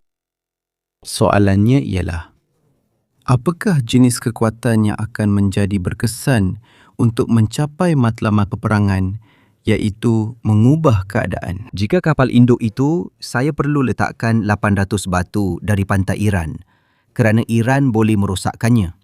Maksudnya mereka boleh merosakkannya. Saya tidak ada kebebasan seperti yang saya mahu. Itulah nilai kapal induk, iaitu ia boleh sampai ke mana sahaja yang saya mahu dengan pesawat-pesawatnya. Mari kita mulakan. Anda lihat, banyak perkara yang mereka lakukan dan saya belum sentuh Palantir. Kecerdasan buatan yang digunakan untuk penyasaran, yang merupakan satu alam semesta yang berbeza sama sekali. Dan ia tetap merupakan bahagian yang sangat penting dalam apa yang sedang kita alami sekarang. Ini adalah masa peralihan. Mungkin saya keterlaluan. Saya melebih-lebihkan. Tetapi ia seperti kemunculan serbuk bedil di medan perang abad ke-16. Senapang menggantikan tombak. Senjata tertentu mula menjadi, dan formasi tertentu, cara bertempur tertentu mula tidak relevan lagi. Tidak kira berapa kosnya, membina istana tidak lagi penting, tidak kira berapa mahalnya. Jadi, sudah tiba masanya untuk mula memikirkan bagaimana sepatutnya tentera dan angkatan bersenjata ini agar ada harapan untuk berperang dengan cara yang betul. Adeguato. Di medan perang hari ini. Ini adalah bahagian yang menarik. Sebelum kita beralih ke bahagian kedua, mari kita lihat secara ringkas apa yang sedang berlaku dari sudut pandang medan tempur. Untuk menonton tayangan Perdana Amerika, saya sebenarnya menggunakan VPN. Jadi saya boleh menonton tayangan perdana itu tanpa kelihatan seperti orang Itali. Di sana ia keluar sekitar pukul 2 pagi waktu kita. Manakala di tempat kita ia sampai 3 hari kemudian, seminggu kemudian, perkara seperti itu. Jadi seperti yang anda lihat, ia mempunyai banyak kegunaan. Teruskan dengan yang utama dan anda menyokong apa yang kami lakukan di saluran ini. Anda boleh dapatkan kod tersebut di ruangan chat, dalam deskripsi dan di komen. Ringkasan cepat tentang apa yang berlaku, kerana sebenarnya tidak banyak yang berlaku. Seperti yang kami katakan, semuanya agak statik dan itu agak membimbangkan. Kadang-kadang kita baca perkara seperti 20,000 orang Rusia untuk serangan seterusnya. 20,000. 20,000 itu gurauan saja, tak boleh buat apa-apa pun. Tiada pergerakan besar. Di kawasan Sumi, pertempuran masih berterusan. Di kawasan sempadan, orang Rusia mungkin cuba menjadikan Sumi sebuah bandar di barisan hadapan untuk mencetuskan tekanan. Tapi saya ragu mereka mahu melancarkan serangan untuk menawan bandar besar seperti Sumi atau Kharkiv melihat apa yang sedang berlaku di Kostiantinivka. Dah 2 tahun setengah saya dengar orang kata, mereka baca dalam sembang, mereka sedang mengepung Kostiantinivka pada kadar 20 meter sehari. Lepas tu 20 meter satu hari, ya, esoknya hilang balik. Apa yang nak dikepung? Tak pernah pun nampak pengepungan dalam perang ini, baik dari satu pihak maupun pihak yang lain. Sebab mudah saja, kelajuan pergerakan sangat perlahan, sampai kalau kau tak koma pun, susah nak dikepung. Jadi semuanya berlaku secara sistematik, perlahan-lahan, sangat boleh dijangka. Dan akhirnya memang sangat mahal, tanpa sebarang kejutan untuk sesiapa pun. Maksudnya, sekarang kawasan tonjolan di barisan depan dan sebagainya terbentuk hanya akibat penghakisan kekuatan. Di kawasan Kharkiv pun seperti yang anda lihat, Vovchansk, Kupiansk, perubahan yang berlaku lebih kurang sama saja, tidak ada, ia sedang hilang. Jika sebelum ini manuver dalam perang ini hampir hilang dan yang dilakukan pun memerlukan kos manusia dan kenderaan yang sangat besar. Sekarang malah, seperti yang kami katakan di awal siaran langsung, mereka boleh melakukan serangan penghalangan sehingga 160 km ke belakang. Tapi apa yang anda mahu aturkan dari segi serangan? Perubahan di Liman hampir tiada. Saya tidak pernah melihat perang di Ukraine begitu statik seperti yang saya lihat tahun ini. Ini adalah peta animasi perubahan di sekitar Liman dalam 5 bulan terakhir. È impercettibile. 5 bulan. Tarikh boleh anda lihat di bahagian atas kiri. 5 bulan. Ini bukan satu pendapat. Tak pernah lihat barisan hadapan yang begitu tersekat seperti tahun ini. Ini untuk memberi anda gambaran. Mari kita pergi ke kawasan Sivers, satu-satunya kawasan yang sedang bergerak, dan sebenarnya malah orang Rusia yang saya sertakan pautannya mengatakan, dalam kes terbaik, kita hanya akan berada dalam jarak tembakan infanteri ke Sloviansk lewat musim luruh tahun ini. Selamat berjuang pada musim sejuk jika musim sejuk kali ini sama seperti tahun lepas. Untuk menawan Sloviansk dan Sivers, tetapi kedua-dua bandar itu 4 atau 5 kali lebih besar. Saya rasa itu tidak berbaloi sebenarnya. Kita bercakap tentang bertahun-tahun. Kostiantinivka dikepung. Tidak. Untuk mendapatkan penjelasan, Paulo, sila masuk campur. Apakah istilah untuk sebuah bandar yang hampir dikepung? Sekurang-kurangnya, anda sepatutnya telah memutuskan kebanyakan laluan logistik, sekurang-kurangnya dari 3 sisi. Sebenarnya pihak Rusia tidak menguasai laluan bekalan di belakang maupun di bahagian tepi. Baiklah, saya boleh merujuk kepada teori yang kami ada. Dalam pertempuran di kawasan penempatan, seperti yang tertulis, ia harus dielakkan seperti wabak. Begitulah. Kerana itu, bukanlah istilah yang tepat, tetapi kawasan penempatan perlu dilepasi dan musuh harus dicari di tempat lain, bukan di dalamnya. Kerana pertempuran di kawasan penempatan, katanya, memecah formasi, menyukarkan koordinasi dan sangat membebankan dari segi logistik. Terdapat penggunaan peluru yang sangat tinggi. Penggunaan bahan api juga banyak. Ia adalah sesuatu yang anda tidak patut libatkan diri di dalamnya. Hampir dikepung. Atau kalaupun dikepung, sebenarnya belum tentu terkepung sepenuhnya. Contoh kecil, Stalingrado. Stalingrado sangat dikepung, kecuali bahagian yang menghadap sungai. Itulah yang mereka ada. Selagi sungai itu masih cair, ada bot. Apabila sungai itu membeku, mereka gunakan kereta luncur dan itu membolehkan sebuah bandar menerima sedikit tetapi masih menerima sesuatu. Seperti Leningrado. Leningrado telah dikepung. Agri masih boleh melaluinya dari Agri. Stalingrado mengalami perkara yang sama di sini. Dan dikepung itu bukanlah tiada apa-apa, kerana dalam keadaan itu masih ada sesuatu yang boleh melepasi. Tetapi kita perlu mengambil kira drone. Dengan sekatan drone dan hanya satu laluan logistik, kini mereka menumpukan untuk berlega-lega pada dasarnya. Juga kerana di sini, lihat, terdapat semua sistem kolam dan sebagainya. Akhirnya kawasan ini agak sempit jika seseorang melihat sungai yang membahagikannya kepada 2 bahagian. Bercakap tentang Stalingrado kan, ada 2 bahagian. Walaupun sungai ini hanya beberapa meter lebarnya, bukannya tak boleh dilalui kan? Ia bukan sungai Volga untuk memberi gambaran. Namun sekarang dengan elemen drone, ia juga perlu dipertimbangkan kerana elemen drone itu hampir seperti pasukan payung terjun. Ada satu elemen yang tiba-tiba muncul dari belakang dan ia boleh menimbulkan masalah kepada kamu. Maksud saya, walaupun begitu, sudah 2 tahun mereka berada di hadapan Kostiantinivka. Maksud saya di sini, sekali-sekala ada orang geolokasi. Ada juga beberapa askar infanteri yang masuk lebih dalam, sedikit lebih ke depan. Tapi mereka akan mengambil masa sepanjang tahun jika mereka terus begini. Jadi saya tidak rasa ada manuver besar atau perubahan besar. Inilah manuver yang mereka cuba lakukan, yang bagaimanapun tidak mengasingkan bandar itu sepenuhnya. Ia lebih kepada cuba menyerang dari sisi. Selain itu, perhatikan juga bagaimana keadaan permukaan tanah. Bukan mudah untuk menyerang Kostiantinivka dari sisi ini, kerana anda sebenarnya memasuki sebuah lembah, manakala Kostiantinivka terletak lebih tinggi. Terima kasih. Jadi ada juga unsur-unsur ini di sini. Namun sudah agak lama pertempuran berlaku untuk Kostiantinivka. Ia penting untuk menawan, untuk mendekati Kramatorsk dan Sloviansk, tetapi itu bukan pertempuran habis-habisan. Dan sejujurnya saya lihat semakin lama masa berlalu, semakin perlahan juga keadaannya.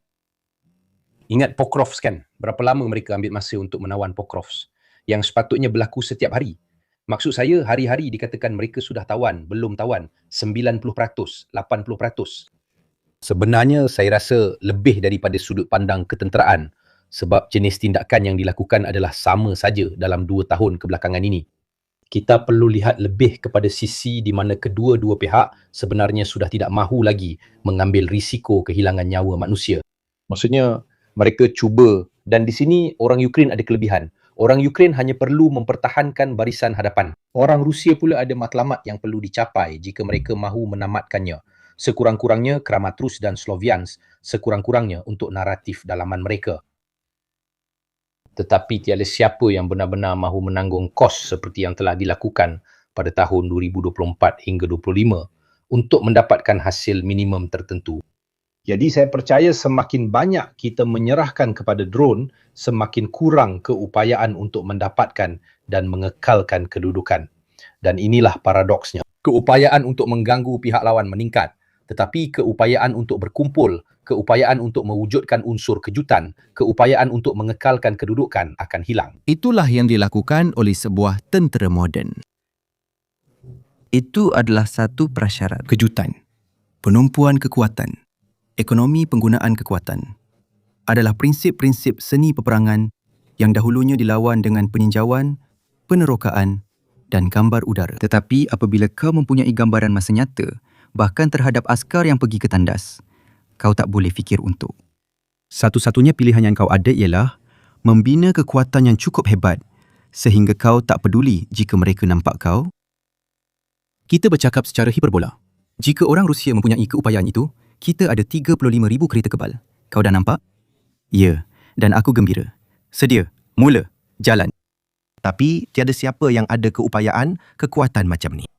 Sekurang-kurangnya dalam jenis konflik macam ni. Perkara ini masih lagi sah bila kau pilih musuh yang tak ada. Sokongan kuasa besar di belakang. Jadi tak ada rangkaian satelit, tak ada keupayaan macam ni, jadi kau masih boleh bertindak lebih kurang cara lama. Jadi, boleh kata perang seperti yang kita bayangkan, iaitu dengan manuver, kejutan, operasi kilat, masih lagi relevan kalau kau jumpa seseorang yang benar-benar bersendirian. Ya, saya ulang. Kita kembali kepada orang Iran kalau sudah ada orang Rusia dan Cina yang hantar 4 gambar dan kata, tengok, aku tunjuk apa yang orang Amerika sedang buat. Macam itu, ia sudah mula jadi jauh lebih sukar. Israel berjaya sekarang dengan Lubnan, di mana tiada siapa yang bantu mereka. Malah tiada tentera pun yang sebenarnya mempertahankan mereka. Tapi apa yang berlaku bila musuh kau secara umumnya lebih lemah tapi tetap sangat liat? Dan yang paling penting, dia bukan bersendirian. Jenis peperangan apa yang kau lakukan? Kau boleh ada 2 untuk yang lemah dan 1 untuk 1 tentera. Dan 1 lagi untuk perang yang sangat sengit. Bolehkah kau mampu buat macam ni? Semua soalan ini saya tanya dengan cara yang agak kasar. Tapi inilah soalan yang perlu ditanya bila seseorang perlu membuat keputusan. 1 dasar industri untuk pertahanan, 1 model pertahanan, 1 cara pengambilan. Semua perkara ini. Inilah topik perbincangan yang sedang berlaku sekarang di seluruh Eropah. Apa yang perlu kita lakukan? Siapa yang patut kita salahkan? Maksud saya, pada akhirnya bagi rakyat Ukraine, konflik ini sudah memadai jika mereka hanya mampu bertahan. Lihatlah Mauro Morte Eta, kan? Mauro 3336 berkata, jadi perang seterusnya akan bermula dengan serangan ke atas satelit. Jika kau ada kemampuan, kenapa tidak? Ia mungkin permulaan yang tepat. Membutakan musuh, kau akan kembali mendapat kelebihan kejutan. Tapi soalan dia, siapa yang ada kemampuan untuk menyerang satelit? Sebagai contoh, semua orang... sebagai contoh. Tapi soalan itu bijak. Memang patut. Betul. Kalau saya nak dapatkan semula kebebasan bergerak, saya kena lepaskan diri daripada hakikat bahawa walaupun saya pergi buang air kecil bawah pokok, dia tetap nampak saya. Itulah masalah yang saya selalu bangkitkan. Memang bagus ada doktrin seperti peperangan multidomain yang semuanya berpusat pada keupayaan untuk menyampaikan maklumat antara pelbagai sistem senjata. Masalahnya ialah kalau saluran itu akhirnya seperti piramid, semuanya melalui satelit, kalau mereka musnahkan satelit, awak tak boleh buat apa-apa lagi. Awak tak boleh lagi koordinasi kereta kebal dengan drone, dengan HIMARS dan sebagainya. Hati-hati bila semua benda dipusatkan Sebab bila ada titik komunikasi pusat, ia jadi titik lemah untuk semua sambungan boleh jadi huru-hara besar. Sementara itu, ini adalah video dari Kostiantinivka. Ini adalah 2026 dari Kostiantinivka. Korang boleh tengok sendiri yang sebenarnya tak ada apa-apa. Semuanya berjalan perlahan. Saya percaya mereka akan teruskan seperti yang mereka lakukan sekarang. Cuba untuk sampai ke Slovensk dan Kramatorsk. Dan tamatkan di situ, walaupun terpaksa, tanpa menggerakkan lebih ramai orang dalam jumlah yang besar. Mungkin dengan hanya menghentikan operasi atau mengurangkan aktiviti di bahagian hadapan yang lain. Tidak lebih, tidak kurang. Untuk menamatkan sekurang-kurangnya dengan matlamat yang telah mereka tetapkan ini. Kerana saya percaya dari sudut pandangan dalaman dapat mengatakan bahawa mereka telah mengambil seluruh Donbas, jadi seluruh Lugansk, seluruh Donetsk. Sekurang-kurangnya itu adalah modal minimum untuk mereka ada sesuatu yang boleh dijual kepada rakyat sendiri, betul tak? Kerana dahulunya ada cerita tentang pembebasan golongan pro-Rusia, penutur bahasa Rusia, pencinta Rusia, apa saja istilah yang anda suka, dan itu masih belum tercapai. Mereka hanya kekurangan ini sahaja pada dasarnya untuk dimiliki oleh satu alasan untuk pergi, untuk memberi anda. Tetapi bukanlah Trump yang mengisytiharkan kemenangan dan pergi. Dia mengisytiharkan 27 kemenangan dan pergi. Putin tidak mempunyai gaya seperti itu. Dalam hal ini, kita harus akui bahawa dia adalah seorang lelaki dari zaman dahulu. Kerana saya katakan, saya setuju tentang pentingnya menetapkan matlamat strategik. Tetapi dia memang ada matlamat itu. Dan dia ulangi, saya telah mencetuskan semua kekecohan ini untuk mencapai matlamat strategik yang saya tetapkan. Dan selagi matlamat itu belum tercapai, saya tidak akan mengisytiharkan kemenangan. Dia tahu dengan baik bahawa mengisytiharkan kemenangan seperti Trump, iaitu kemenangan yang sebenarnya bukan kemenangan, adalah sesuatu yang dia tidak mampu lakukan. Kerana jika ada satu perkara yang benar-benar membawa maut bagi seorang pemimpin Rusia, ia adalah kalah dalam peperangan.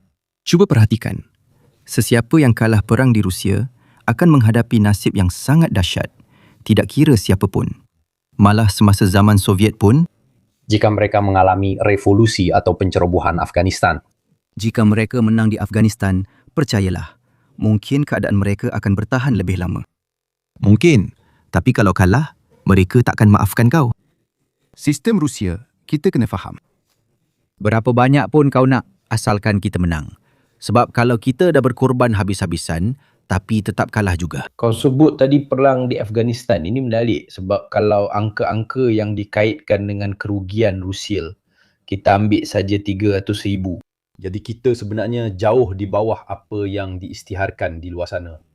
Ia tetap kira-kira 20 kali ganda daripada apa yang berlaku di Afghanistan. Kalau saya tak silap, ia adalah 15 hingga 19,000, lebih kurang begitu.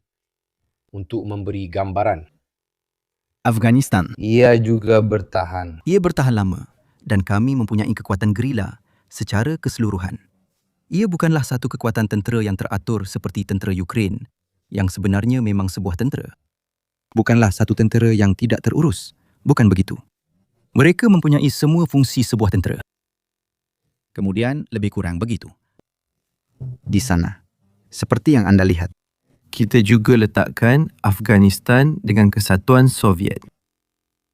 Haid, dalam peperangan hari ini, pendemokrasian senjata, iaitu kemungkinan untuk memiliki senjata penting dan menentukan walaupun pada tahap yang sangat rendah, sedang mengubahnya dengan ketara. Membuat drone, orang Afghanistan pun boleh buat. Hezbollah pun boleh buat. Jadi inilah senjata-senjata penentu yang dahulunya hanya berada di tangan mereka yang memilikinya. Dalam sejarah, perang ia adalah. Dalam sejarah perang ya, orang Inggris di tengah-tengah Afrika dan mereka ada mesingan, mereka ada Zulu dengan lembing. Dan itulah dia. Sekarang ada yang tanya, kenapa mereka tak sedar yang perang ini, kau tak boleh dapat apa yang kau nak dengan perang macam ni. Tapi inilah sebab yang sama kenapa Jerman pada tahun 1917 hingga 18 tahun, betul-betul yang mereka tak boleh menang, tapi mereka masih berangan boleh buat satu penembusan, satu perubahan besar dalam sejarah. Tapi pada tahun 1918, memang dah jelas yang mereka tak ke mana-mana. Dari segi ekonomi pun, Jerman dah ada masalah makanan masa Perang Dunia Pertama untuk bagi. Tapi tetap diteruskan sebab kalau kau tak capai sasaran minimum, kau memang tak tahu macam mana nak selamatkan diri. Di dalam negara sendiri, macam mana kau nak jelaskan pengorbanan, kematian, kekurangan, kenaikan kos? Nebiolina, bukan saya, Nebiolina yang uruskan Bank Persekutuan Rusia, dia yang cakap. Kita kekurangan pekerja selepas mereka mencapai tahap guna tenaga penuh untuk menyokong usaha peperangan. Dan kerana mereka juga mengambil dari kilang-kilang, mereka cuba merekrut juga di kilang-kilang. Konflik. Sekarang ia telah berdepan dengan hambatan pengeluaran. Tidak dapat dielakkan kemudian, ketersediaan tenaga manusia mula berkurang. Juga kerana pada tahun 2023, kegagalan serangan balas Ukraine telah menyebabkan ramai rakyat Rusia menerima tawaran komersial itu kerana mereka fikir ia akan selesai sekarang. Tahun 2024 berlalu, tahun 2025 berlalu. Sekarang kita berada pada tahun 2026. Katakanlah tawaran komersial itu, walaupun mereka terus meningkatkannya, sebenarnya tidaklah begitu menarik. Memandangkan mungkin kau akan terlibat dalam 2 tahun peperangan dan peluang kau untuk terus hidup menjadi sangat rendah. Untuk memberi gambaran, kira-kira 60% daripada mereka yang menandatangani kontrak tidak dapat bertahan sehingga 6 bulan. 6 bulan hingga setahun adalah jangka hayat purata untuk memberi gambaran. Ini adalah barisan pertahanan. Memandangkan perang telah perlahan, terutamanya sepanjang tahun ini, pihak Ukraine telah mengambil kesempatan untuk membina lebih banyak barisan serangan. Untuk memberi anda gambaran, di sini kita berada di kawasan Kostiantynivka supaya anda boleh bayangkan keadaannya. Orang Rusia telah berjaya melakukan penembusan terkenal sejauh 20 km yang sepatutnya melepasi barisan pertahanan Ukraine. Itulah pergerakan terakhir yang kelihatan. Orang Ukraine terus membangunkan barisan pertahanan tambahan, malah di luar Kramatorsk dan Sloviansk. Semakin perlahan pergerakan, semakin banyak barisan pertahanan Ukraine dibina. Jadi pihak Rusia telah hampir sampai ke barisan pertahanan Ukraine ketika barisan itu masih belum siap sepenuhnya. Hari ini mereka telah membina banyak lagi barisan pertahanan. Seperti yang anda boleh lihat, barisan-barisan ini sebelum ini tidak wujud. Untuk memberi gambaran, di sini kita berada di atas Pokrovsk. Mereka sedang membina begitu banyak barisan pertahanan. Kuliai. 2 kawasan terakhir, Kuliai Pole, yang merupakan salah satu kawasan yang telah diserang oleh serangan balas Ukraine yang telah mengubah keadaan. Maksudnya seluruh kawasan di sini yang telah diambil oleh Ukraine, kemudian diambil semula oleh Rusia, kawasan yang dipertikaikan dan sebagainya. Semuanya berlaku dalam 4 hingga 5 bulan terakhir, telah membalikkan sebahagian besar kemarahan Rusia yang sebelum ini sampai ke Ternovat untuk memberi gambaran. Anda boleh lihat betapa cepatnya mereka mara, cepat untuk perang ini. Dan dalam tanda petik, ini bukanlah Guderian dengan Division ke-7. Ini adalah Guderian Roma dengan Division ke-7. Mereka hampir berjaya melepasi garisan pertahanan Ukraine di kawasan Zaporizhia. Mereka hampir sahaja melangkaui garisan itu. Dan kemudian secara tiba-tiba, selain daripada musim sejuk yang teruk ini tiba, mereka tersekat. Dan pada masa itu, kalau anda ingat, 2 atau 3 bulan, sebulan yang lalu, semua orang memetekkan wilayah yang belum kukuh dan menganggapnya sudah dijamin oleh satu pihak. Sedangkan perkara itu masih belum berlaku sehingga hari ini. Rusia masih belum sepenuhnya memulihkan semua kehilangan wilayah yang berlaku dalam beberapa bulan ini akibat serangan-serangan tersebut. Sekarang dalam beberapa hari ini, mereka kembali melakukan serangan di kawasan Ternuvate yang terletak sedikit lebih ke utara dari Kulia dan Pole. Untuk memberi anda gambaran, apa yang sedang berlaku ialah satu pergerakan seperti ini yang akan memintas kedudukan Ukraine di Orikhiv. Perkara yang sama untuk Kamyansk dalam warna biru, itulah sejauh mana tentera Rusia telah sampai. Mereka telah sampai sehingga melakukan serangan ke Kryhorivka. Dan dalam warna biru ialah kawasan yang telah diambil semula oleh tentera Ukraine. Dalam beberapa bulan kebelakangan ini, jika seseorang melihat jumlah keseluruhannya, sehinggakan tentera Rusia telah membawa masuk pasukan baru dalam beberapa minggu terakhir ke kawasan Kamyansk yang sedang diserang. Sebaliknya sekarang tentera Ukraine yang menekan di Kamyansk, sedangkan sebelum ini tentera Rusia yang keluar dari Kamyansk dan Stepnokis bergerak ke utara. Pihak yang memberi tekanan hampir bertukar siapa yang sedang menekan siapa. Sudah tentu tentera Ukraine mahu mengundurkan tentera Rusia kemungkinan ke tebing selatan Kamiansk dan memulihkan semula garisan di sungai itu. Ini untuk menunjukkan bahawa jika seseorang membuat kiraan keseluruhan tahun ini antara kilometer yang hilang dan kilometer yang diperoleh, jika anda lihat mereka sedikit di pihak yang untung, orang Rusia. Tetapi jika pada penghujung tahun lepas kita bercakap tentang perubahan sebanyak 20-40 kilometer 2 seminggu bagi setiap sektor untuk pihak Rusia, sekarang pula kita bercakap tentang 2 kilometer, 1.8 kilometer, 1.6 kilometer seminggu. Ia telah perlahan ke tahap yang kita tidak lihat sejak hampir 3 tahun, 3,5 tahun. Untuk memberi gambaran, jadi perubahan ini memang sangat minimum. Drone bukanlah punca utama. Maksud saya, Kemudian, walaupun dalam bencana, anda masih boleh buat perubahan ini. Kita tidak nampak perkara ini di barisan hadapan barat pada tahun 17 perkara-perkara seperti ini.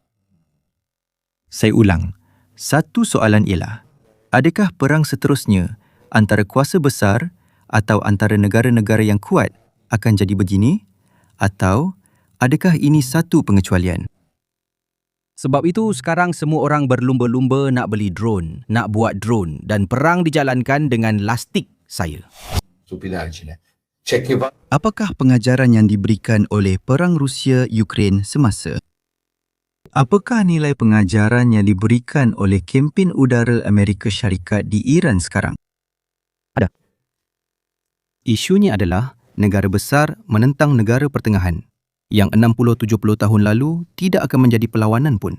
Jika Rusia mencari pasal dengan sesiapa, 60 tahun lalu mereka akan makan saja. Lebih kurang begitu. Apabila mereka menyerang Finland, perlu diingat bahawa Rusia telah makan separuh daripada Finland juga. Itu adalah Rusia selepas Perang Dunia Kedua. Perkara yang sama. Tetapi sekarang apabila mereka mula berkata, maksud saya, sebuah kuasa besar yang membelanjakan sejumlah besar wang dari segi ketenteraan untuk menjadi, menegaskan semula bahawa mereka adalah kuasa besar. Apabila mereka dipanggil untuk menggunakan kuasa besar ketenteraan ini terhadap lawan yang bertaraf sederhana, mereka gagal. Jadi soalan dia, sebesar mana kuasa ini perlu ada untuk benar-benar menang? Berapa banyak bahagian KDNK kuasa itu perlu digunakan? pada pendapat saya, daripada potensi yang anda ada, anda perlu gunakan sebanyak mungkin dalam hari-hari terawal. Untuk dinyatakan. Tetapi bagi saya, soalan-soalan ini sedikit lebih bijak berbanding dengan ini. Maaf Paulo, berbanding dengan potensi anda, berapa banyak daripada potensi itu yang anda dapat gunakan dalam 72 jam pertama? Untuk dikerahkan, ini ya. Di bahagian dunia mana anda dekat dengan tanah air sendiri? Satu pertengkaran antara rakyat Kanada dan Amerika dengan orang Amerika di rumah di sempadan. Selain itu, terdapat sempadan sepanjang 9,000 kilometer. Ia adalah sempadan terpanjang di dunia. Sebab di situ ada orang Amerika di bawah. Ada 400 juta orang Amerika di bawah dan 30 juta orang Kanada di atas. Itu satu situasi. Tapi kalau kau perlu mula mengerahkan kekuatan dalam konfrontasi dengan China yang perlu merentasi dua lautan, kau ada potensi. Tapi apa yang kau boleh bawa ke sana? Sebenarnya itulah yang Paulo tahu yang membezakan antara mereka. Orang Cina mempunyai keupayaan besar untuk membawa kuasa. Orang Cina kan? Mereka kata, baiklah, kami sedang membina armada besar. Soalan kepada tentera laut Cina. Boleh saya tanya satu soalan? Ya. Tapi awak, orang Cina, berapa banyak pangkalan yang awak ada di Pasifik? Dan kau akan dapati bahawa satu-satunya pangkalan tentera laut yang orang Cina ada di luar Cina ialah sebuah pelabuhan kecil di Djibouti. Selebihnya, apa-apa sahaja yang berlaku kepada kau di Laut Pasifik, kau kena balik ke China. Ini semua adalah perkara yang patut kita usahakan. Pada pendapat saya, ini lebih menarik daripada siapa yang menang atau kalah. Ya, kami akan usahakannya. Ini adalah tahun 2026 di barisan hadapan Zaporizhio. Anda boleh lihat dengan jelas bagaimana semuanya telah berubah. Saya rasa masalah paling besar ialah jika anda tidak mempunyai keupayaan untuk menyingkirkan lawan anda. Pada bulan pertama perang, orang Rusia hampir sampai ke sana. Kemudian mereka berkeras dengan idea untuk sampai ke Kiev. Sehingga mereka mengalihkan tentera dari medan lain juga. kemungkinan besar keupayaan.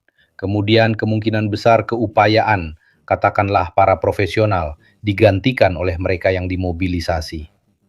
Anda kehilangan sebahagian besar keupayaan anda untuk menjalankan operasi yang diselaraskan. Dan drone telah menjadi sangat penting dalam melakukan segala-galanya, dari peninjauan, menyerang, hingga melaksanakan serangan interdiksi. Walaupun anda mempunyai kereta kebal yang hebat, kereta kebal terbaik di dunia katakanlah, kereta kebal Amerika yang terbaik. Jika anda letakkan satu division kereta kebal Amerika di Ukraine dan di pihak satu lagi ada barisan tentera Ukraine yang bersedia dengan drone, anda akan mempunyai peluang yang besar. Saya rasa mereka akan menerima nasib yang sama jika tiada sokongan dari pasukan lain dan orang Rusia memang tidak mempunyai keupayaan taktikal udara maupun penguasaan udara. Mereka beroperasi, ramai yang bertanya kenapa mereka tidak menyusup masuk. Sebenarnya mereka beroperasi di kawasan yang dilindungi oleh pertahanan udara mereka. Tetapi yang paling penting, mereka berada dalam keadaan yang sangat selamat. Kebanyakan pengeboman yang berlaku di pihak Rusia adalah menggunakan bom luncur yang dijatuhkan dari jarak 60, 80, 100 km. Juga di luar jarak tembakan pertahanan udara Ukraine yang berada di kedudukan tetap. Maksudnya, jika ada satu konvoi Ukraine yang sedang marah, anda tidak boleh menggunakan jenis penerbangan itu untuk menyerang konvoi tersebut. Kerana sementara bom luncur itu menempuh jarak 60-70 km, konvoi tersebut sudah bergerak 1 km. Anda tak akan dapat mengenai sasaran lagi. Jadi hampir tiada lagi penggunaan secara taktikal. Kita dapat lihat sedikit pada awalnya dengan helikopter. Kemudian selepas mengalami banyak kerugian, kita mula melihat helikopter yang melancarkan roket dalam mod. Balistica, no? Da kilometri. Tidak tepat sehingga hampir tiada lagi penggunaan helikopter. Kecuali dalam kejadian yang sangat jarang. Jadi kenderaan itu bukanlah penyelesaiannya. Sementara dalam perang pertama, ladang ranjau, parit dan artileri telah menghalang serangan infanteri, maka kereta kebal digunakan untuk memecahkan kebuntuan. Begini. Kereta kebal adalah contoh yang baik. Kereta kebal adalah seperti drone pada hari ini. Kereta kebal muncul pada tahun 1912. Jika mereka bertanya kepada seorang pegawai infanteri, bolehkah awak lukiskan kereta kebal? Dia akan kata, apa yang saya perlu buat? Pada tahun 1918, semua orang telah mengalami sesuatu yang bergerak dengan enjin, memecahkan kawat berduri, nampaknya berkesan. Selepas itu mereka memikirkannya selama 10-15 tahun dan akhirnya muncul kereta kebal Perang Dunia Kedua. Hari ini, drone pada tahun 1990-an, 2000, 2010, yang pertama menggunakan drone adalah orang Israel. Fikirkan, sebagai peninjauan untuk salah satu peperangan mereka di utara Lubnan dan ke arah Syria. Tetapi idea untuk mempunyai sebuah alat yang kosnya sangat rendah, sangat tepat dan secara keseluruhan memerlukan sedikit masa untuk melatih kaki tangan. Dan ia melindungi kaki tangan. Sebab sukar untuk menembak pengendali drone, ia bukanlah sesuatu yang biasa berlaku. Saya rasa, Paulo, kita telah melihat drone dalam bentuknya, iaitu ia sedikit seperti kereta kebal yang muncul pada tahun 1917 hingga 18. Saya rasa yang akan kita lihat dalam perang akan datang adalah dari generasi yang berbeza sama sekali. Mereka akan memainkan peranan. Ia akan menjadi drone yang dibawa ke tahap maksimum. Kemudian sudah tentu langkah balas akan muncul. Tidak. Kita tidak perlu masuk ke dalam kejatuhan, ke dalam yang muktamad pada tahun 30 hingga 40. Tidak, senjata yang menjadi tumpuan semua orang. Ya, mereka telah mencipta kereta kebal. Kereta kebal telah berkembang begitu pesat. Ada kemenangan kereta kebal. Ya Allah, macam mana nak buat? Mereka buat meriam anti kereta kebal. Kemudian, mereka buat peluru berpandu lawan kereta kebal. Dan mula jadi sedikit sukar untuk bergerak dengan kereta kebal. Perkara yang sama akan berlaku dengan drone. Sekarang ada drone. Kemudian ada drone anti-drone. Drone anti-drone dan akhirnya, drone itu juga akan ditelan dalam kawasan tersebut. Normal. Tetapi secara mendalam, mengubah medan pertempuran dan teknik bertempur. Sedih bagi mereka yang telah belajar berperang sebelum adanya drone, kerana mereka akan terpaksa mempunyai cara bertempur yang sama sekali berbeza kerana drone. Bayangkan tahap keputusan yang perlu ada sekarang, satu-satunya perkara yang difahami, malah orang Rusia pun faham, ialah untuk membuat detesmen kecil infanteri, tetapi benar-benar kecil.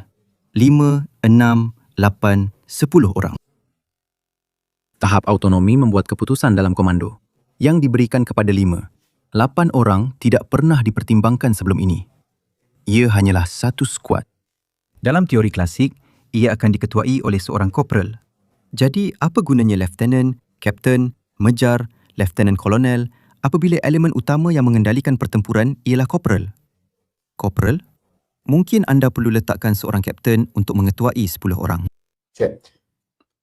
Kapten berpangkat. Tetapi pengalaman. Maksudnya, pandangan di medan pertempuran. Pegawai tidak bertauliah sekarang. Pegawai tidak bertauliah. Dan jenis apa? Autonomi? Dengan persediaan apa? Persoalan yang timbul amat besar dan saya tahu dengan pasti bahawa perkara-perkara ini sedang dikaji. Tetapi saya juga tahu dengan pasti bahawa walaupun anda belajar, sentiasa ada 2 pilihan, satu putih dan satu hitam. Dan jika anda salah pilih, anda akan kehilangan wang dan masa. Dan hanya ada 2 pilihan, kedua-duanya sah, sama ada yang putih atau yang hitam. Ada bukti bahawa perkara-perkara itu berfungsi, ada bukti bahawa perkara-perkara lama tidak lagi berfungsi. Itulah dia. Yang baru itu, kita tak tahu. Jadi tuan-tuan, saya rasa kita sudah bincang semuanya. Jadi saya ucapkan terima kasih banyak kepada General Paolo Capitini. Jumpa lagi pada 15 hari bulan apabila bersama Diego Bati sendiri, kita akan uruskan perkara itu. Mexico. Jadi kita akan ceritakan tentang ucapan hubungan dengan Amerika. Jadi dari segi penyebaran maklumat berkaitan dengan negara-negara Amerika Latin, Amerika Tengah, Amerika dan sebagainya. Maklumat tentang Mexico memang banyak perkara yang boleh dibincangkan, termasuk yang berat-berat. Jadi terima kasih kepada semua dan selamat malam. Selamat malam.